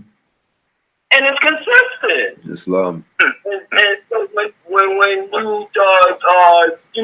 you go through Brother Mills, when you go through that concept of, I believe the phrase you used was colonial operation.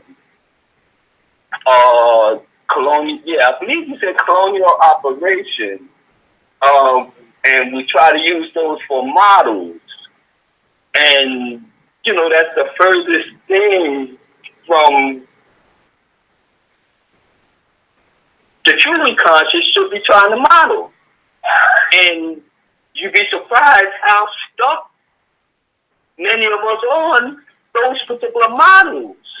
Mm. And the separation from those models you bring out when you speak on the Article 3, which I'm scratching my head, right? Because I know I read the Clock of Destiny 1 and 2, but I don't recall seeing the breakdown of the articles, so it's going to make me go back and read them again. But, the articles is in the Zodiac Constitution, bro. Yeah, with the Zodiac Constitution. Yeah, the Zodiac Constitution. And then you got Clock of Destiny 1 and 2 in the Circle of Life. All right, But so all right, then I never actually have my hands on a copy of the actual Constitution itself, but I do appreciate it concerning Article 3, and it's no accident, of course, because there's no such thing as accidents, but the significance of Article 3 and the significance of 3 in the Constitution, the American Constitution for the United States, there's a very close relationship there in terms of, awareness and handling it. Now, the thing is this, that concerning that discussion of all the putting a stop to that threat and coercion to end all that extortion and paying into that nonsense, what comes to mind is the activity of filings, but at the same time, it's questionable about the different agencies and things that where they're supposed to move on things.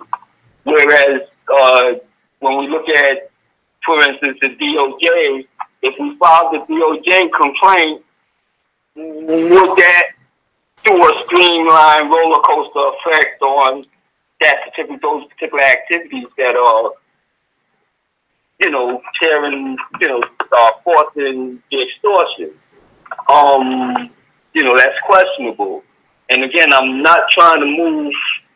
I know I'm swaying back and forth a bit here, but one thing I do recall is that a few years ago, when after Alan Greenspan was replaced by the gentleman Bernanke as the Federal Reserve chair, he was meeting with, and this is particularly interesting when we talk about the colonial operations. He was meeting with, and I have to distinguish it like this, the corporate Congress. Because we have to start getting that getting back to the true meanings and significance of these words, because these words were, part of what's the chain on us, on our minds. And the corporate Congress versus the Congress, which were the people and are the people. Those are two different Congresses. So that's one way that the sleepers stay asleep, thinking everything is still kicking alive the way it ought to be. But in any event, Bernanke was speaking to some of the ministers of the corporate Congress, and I do speak that literally because we know that it's a political, religious, hidden, claims to be religious, but political institution. And he was saying, if we want to raise some funds, the best way to do it is we just take it out, and most of the folks that we take it from, well, they won't even want to engage to pursue getting it back. And the ones who do pursue it, then will get theirs back, but for the most part, the majority won't even pursue it. You know, speaking to the inactive, speaking to the non-participated, right, and see, witnessing that as a science being applied on the locked up minds of our folk. And I mean, I say our folk on a universal basis, even though I respect and know that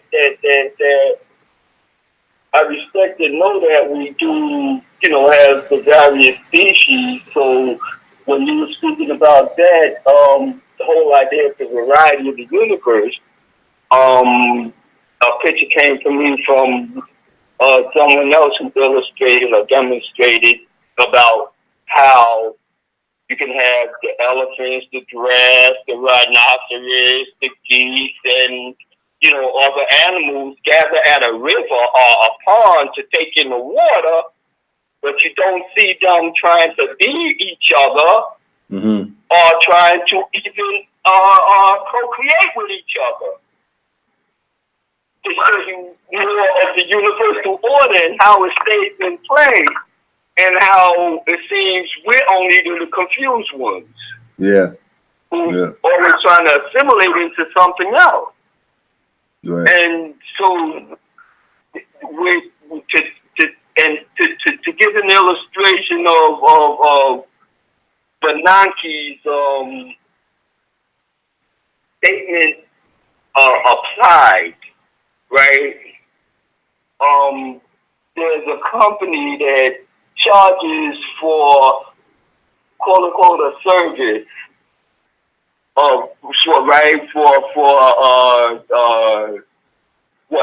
cable vision type, and then after the charges, then they throw on state and local, a federal excise, and a 911 surcharge.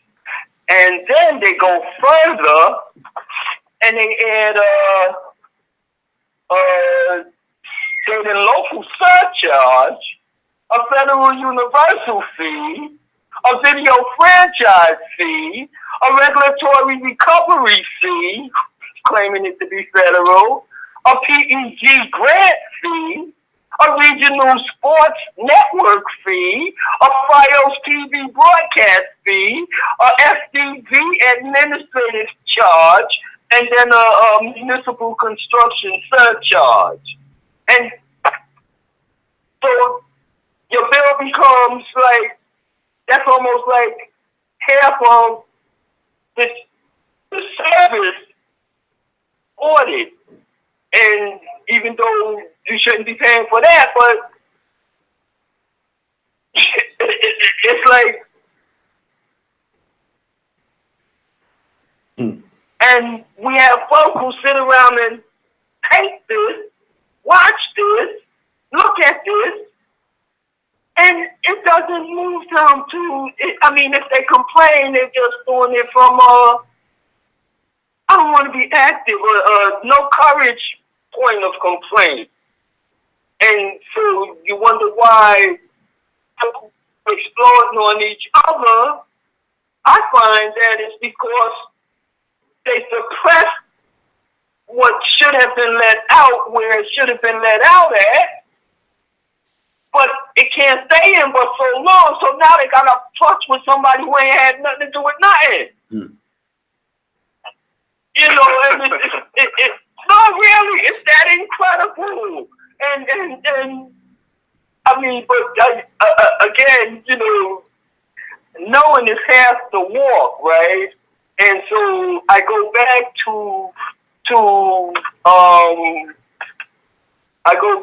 to then the power and levels of the word. And so if we take knowledge and action and carry it up to that stages of the higher levels, then when we hear a word like acknowledge it, not just knowledge, not just do the knowledge, but acknowledge it. Yeah.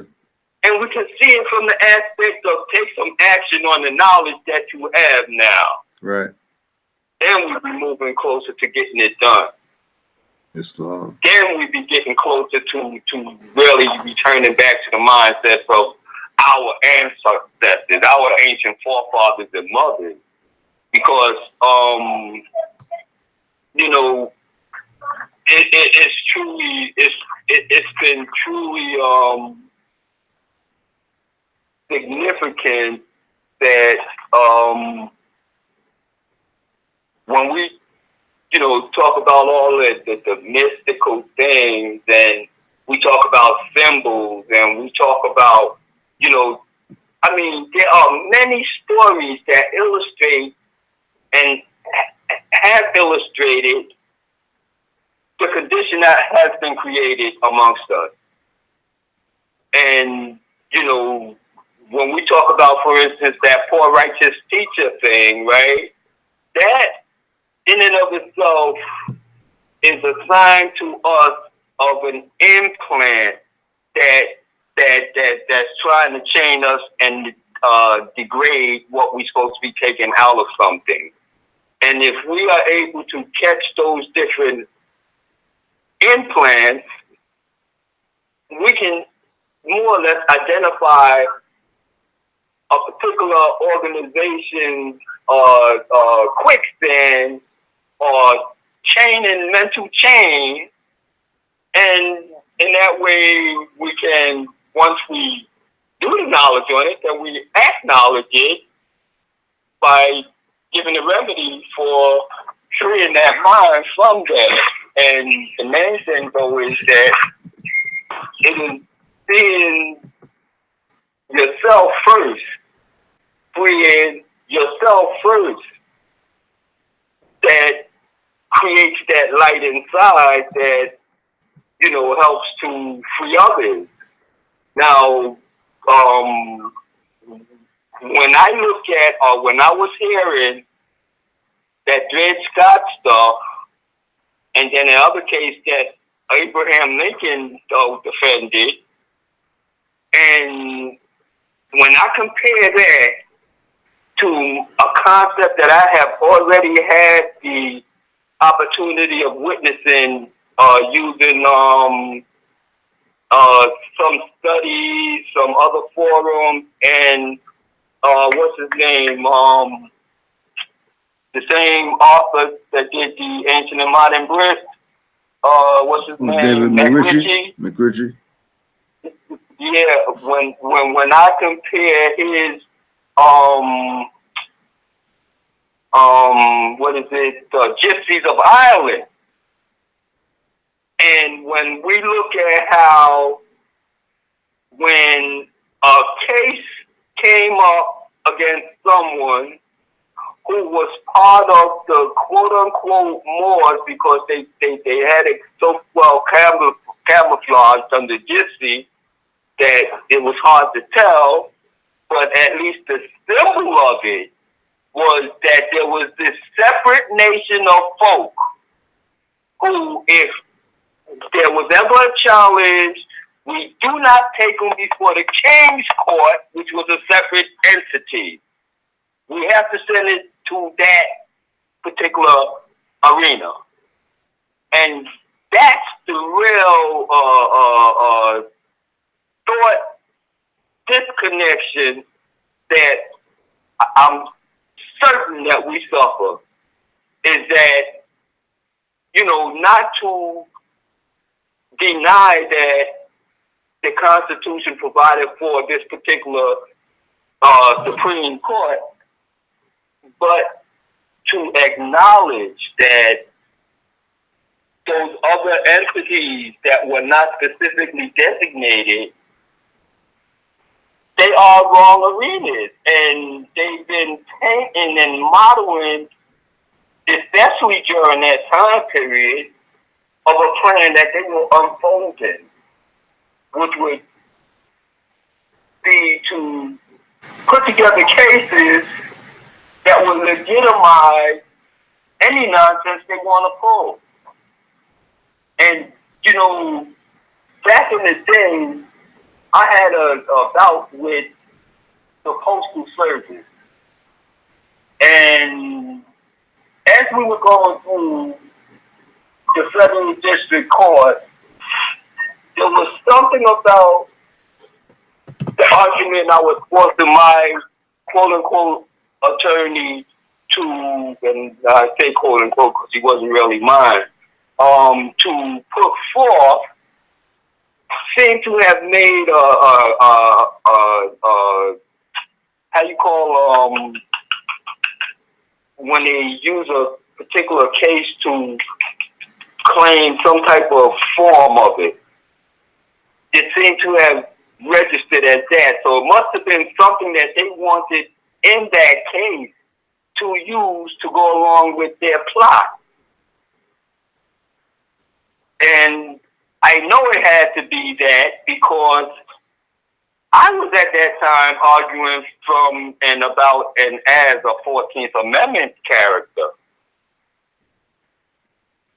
And so as I came into the knowledge and realized it from this position, from this point, you know, I know that would have never been my argument, and I probably never would have been in that particular arena. But I mean, I trust that I wasn't too worthy. I know there's always a lot of calls. I know it's a valuable, meaningful program, and I know that in my heart of hearts, if I can cause some sparks to create the flame that we need to burn forward and refine this nonsense and get back to what is really ours, which comes from ancient times. There was nothing wrong with what was ancient. It was the changes that were made along the way that forced us to forget what was ancient. That is the problem. That is the things that need to be getting rid of. And hopefully, you know, we get, and faithfully, I know, we're getting closer and closer to that point where, you know, it's just going to be so spontaneous because once you can know it and start acknowledging it, you know, you be it. And it becomes, and that's part of that whole universal law. And as far as the courage is concerned, the courage is automatically activated by the knowledge of it, you know, by the truth of it. Now, realizing that truth walkers in the world of lies gonna step on a lot of toes.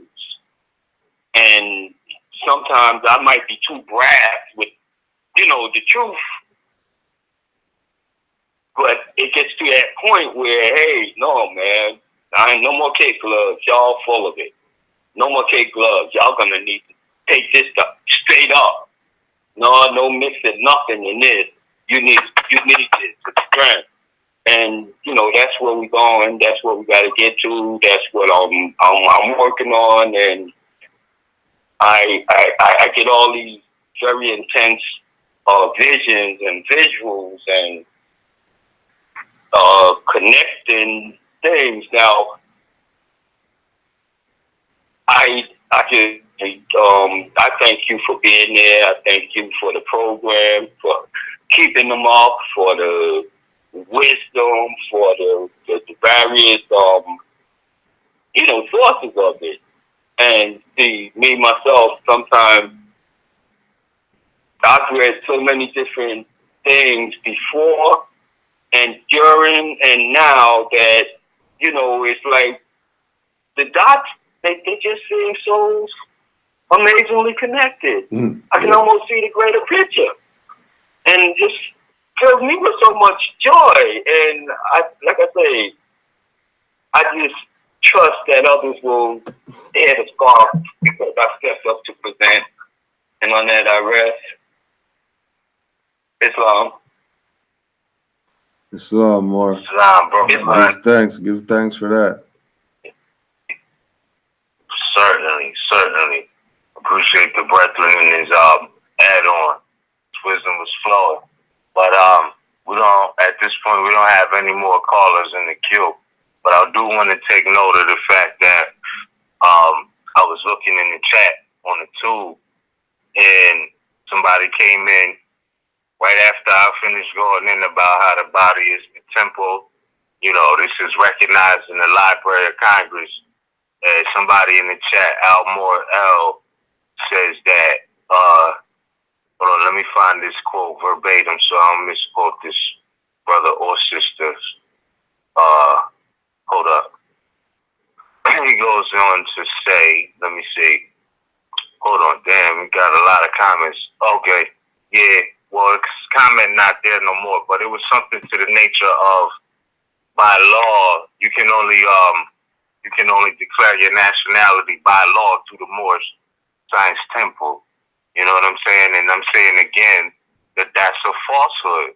That is absolutely a falsehood and a misrepresentation of what our nationality is, in the sense of, you know, the only reason that y'all will even claim or can even claim to be Moorish American is because you're descendants of Moroccans born in America, not because you're descendants of Moroccans who attend the Moor Science Temple of America. Simple as that. You was born in America. Okay, so let's be clear. And this is recognized by law in the Library of Congress. And the Congress, according to the First Amendment, shall make no law respecting the establishment of a religion or prohibiting the free exercise thereof. So again, miss us with this concept that we can't be ourselves, you know what I'm saying, unless we come through any temple. I don't care if you're saying it's the Moor Science Temple of America, a Buddhist temple, a Hindu temple, you know what I'm saying? The only temple that's recognized in this universe by law is the body of man. And if I'm wrong, pick that up with the Library of Congress. Because those are just quote-unquote lawmakers, right? They're the ones who are prohibited from making a law respecting the establishment of religion. And that's a duality. Meaning they don't have to respect you because you establish a religious sect either. So don't get it twisted. You know what I'm saying? It's just basically nothing they can do about it. They don't have to respect it, and they can't prohibit the free exercise of it. It's something that they can be totally unbiased and not have nothing to do with, really. So, you know, you need to get off your arrogance and your tribalism, right? Because the tribalism is you got to be a part of the MST of A, opposed to the national aspect of that. Moors have temples, not temples make Moors. Moors are, you know what I mean? Moors built far more greater things than, you know, any modern temple from 1913 to today. Straight up. And that's no disrespect to their Masonic operative masonry craft work of building, because the tools in the workshop of the mind, some people don't just fantasize about those philosophies. You have Moors out here putting that into action in real life, building things, building walls, building buildings, you know what I'm saying, building all types of structures based off of that science operative in real life. So again, you know, by law, Moors, I don't care if you're declaring your nationality through, you know, paperwork or whatever. If you're putting it on the record, don't let none of these people discourage you from being you. Being yourself. You are you from the day you came out your mother's vagina, period, or stomach, or from your uterine descent. Don't ever think that it's something external that's greater than that. Straight. You know, miss us with that. So that's where I'm at with it. You know what I'm saying? Coming in here, trying to, I guess, convert or cause confusion or mince or usurp the conversation in the chat, when we made it very abundantly clear throughout this whole broadcast of why Moors are Moors, regardless if they're in the Moor Science Temple. Because remember, Noble Drew Ali said we respect all true and divine prophets, meaning I'm sure there was Moors that back then that wasn't like, not that they were enemies of the Moorish Science Temple of America or Moorish Holy Temple of Science, but you had Moors that was in the church, you had Moors that was going to Buddhist temples, you had Moors that was going to the mosque, and again, you know, when we look at the Circle 7, which is a staple piece of literature in the Moorish Science Temple of America, he's telling you that the lessons ain't for y'all who think you holier than thou. These lessons was for those who say they love Jesus, right? Now, what did Jesus or Yahshua say? The kingdom of heaven is within. So my temple has a kingdom. You feel me? I know sisters would say that their temple is a queendom or whatever it is. You know what I mean? But if the kingdom of heaven is in your temple, like your body, because he's saying that the kingdom is within and without. You can't just look without. Right. So if you have a whole kingdom sitting within you, what do you mean? You know what I'm saying? Right. The kingdom of heaven, the God frequency is in you. So don't let none of these people tell you it's outside of you. And you go there to learn these lessons, and they specifically for those who say they love Jesus. And then you study the philosophies of Yahshua, and this is his philosophy. There was no middleman between him and the Father, or the Creator, or the Mother Father, on another Gnostic degree. You know what I'm saying? And then Jesus is justice on another degree in the temple. So, you know, by law, know that you are the law, length, angle, width. You know what I mean? Mathematics, divinity is all throughout Moorish philosophy. So that's my point. And we have another caller. I don't know if this is the person who was in the chat, but I'm going to open up the line. Caller 623-907. You live on the air. Islam, no, I'm not the person that was in the chat. This is Asim. Oh, all right. Islam, Moor. Peace, brother. Asim. That's good, Moor. Yes, sir. Yes, sir. Islam. And Islam to you, Grand Sheikh. Islam to you, Miss.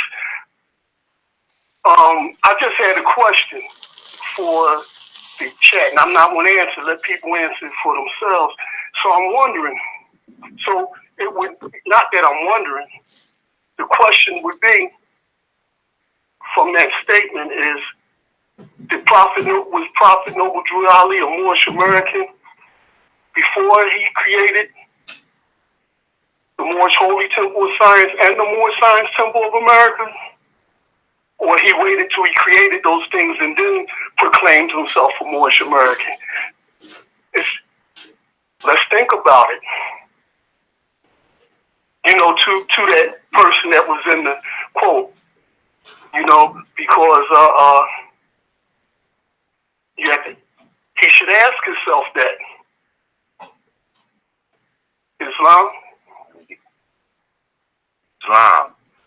Did you follow me, man? No, yes, I absolutely do. Because the lesson is self-explanatory 101s.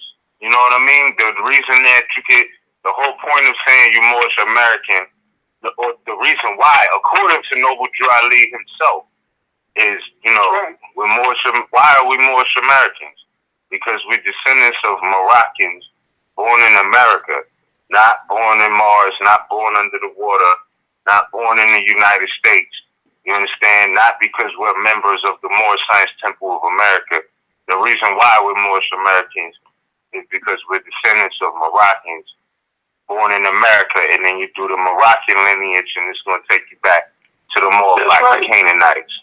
And you know what I'm saying? So it's like... Because who else coined that before the Prophet? Exactly. Right. And they should ask themselves the question, or through study. I don't know what they doing. Is they making a personal opinion or what? In making those statements, I don't know. Exactly, bro. Exactly. And that's the confusion. So, you know, we gotta come out of this era of this stigmata about, you know, you can't be Moors unless you're in a specific temple, because, you know, there's been Moors who tried that route and that didn't work for them either. They like, we don't care what faction no more, because you know a lot of people are not understanding like the historical timeline between Moors and Europeans or Christian powers, etc., who they don't perceive the difference of. They think that everybody's American if you're born here, and that's not necessarily true. So I think that to understand the history of the Moors and the different wars and the different timelines, it will make sense why their descendants still have some disdain today, even though that's why they're supposed to be trained via learning through. They were supposed to get masonry to be able to deal and restrain themselves and be impartial and restricted by the bounds of justice and all of these things. You know what I mean? This is ancient sciences of how the relationship had to go between Moors and Europeans, you know? Absolutely. Yeah. So, you know, so when you hear that kind of conversation and when you hear that type of chatter put out there, so you have to ask the questions, they really know what a Moor is. And you have to ask the question also, what do a free person look like? Right. That's a question that must be asked. To each and every one should ask themselves. See, because to be enslaved for such a long period of time, you know, it's quite likely if you put the math to it in the cipher, a lot of people don't know what a free person even look like, or what a free spirit is, or what a divinity is. You know, those are, you know, and I'm not coming on the show to answer all these questions, but those are all those things for food for thought that needs to be answered, you know, when one proclaims to be a Moor. You know, they get into this Moorish American, but to proclaim to be a Moor. You know, and we are Moorish Americans. That's right, on this terror. But I just want to yield the floor. I just want to bring that question because it gets to me when I hear that, when that question put forth. Yeah. You only can become a Moorish American through the temple. You know. Yeah. Islam. You link yourself back to your forefathers and foremothers, and you do what is required to do that, which what the prophet did do. Another. So that even that person can proclaim himself Moorish American today himself, if he is, or whoever made the statement. Islam. Yeah, and another one of these things is the spelling of Moor. What's the difference between Moor and Muur and Moorish American? All of it is the same. That's right. Because like we said before, Juali said this is the uniting of Asia. So if it's about unity, nothing's excluded. Everything has its place in some way, shape, or form. Everything has its place. There's nothing that's out of bounds.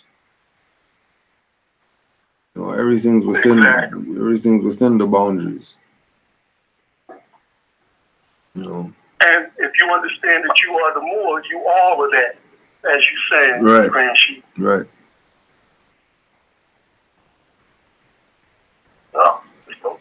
Islam. Islam, Moor.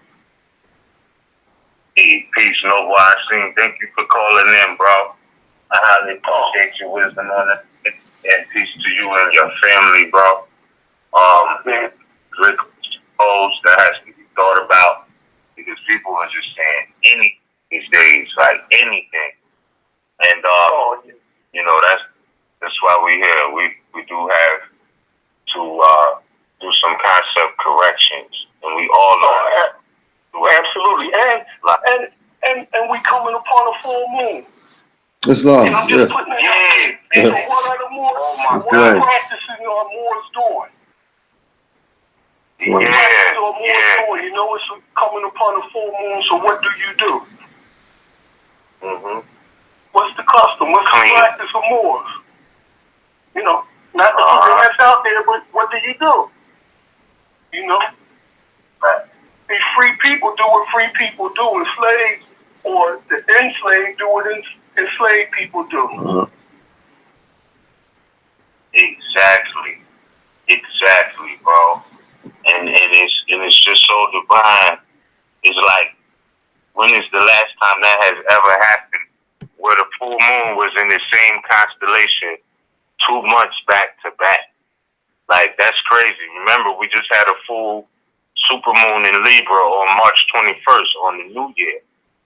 And now again in April, you know, here we go with a full moon in Libra again. You know, and then according to the Roman, and my mother did an excellent presentation on this, and I know she will be giving it again. But this Sunday, oh yeah, keep in mind, Sister Standing on Law is this Sunday at 1:00 p.m. Eastern Standard Time. But this Sunday, April 21st, Gregorian calendar, is also, this is the day that Easter falls on this year. So I know that they'll be getting into some things, but Easter, Astarte, star in the east, this all still correlates with the zodiac constitution. Real talk. I mean, as far as the celestial movement and the reasons why.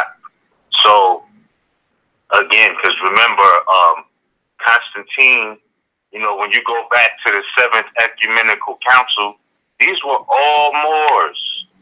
The 7th Ecumenical Council was all Moors, man.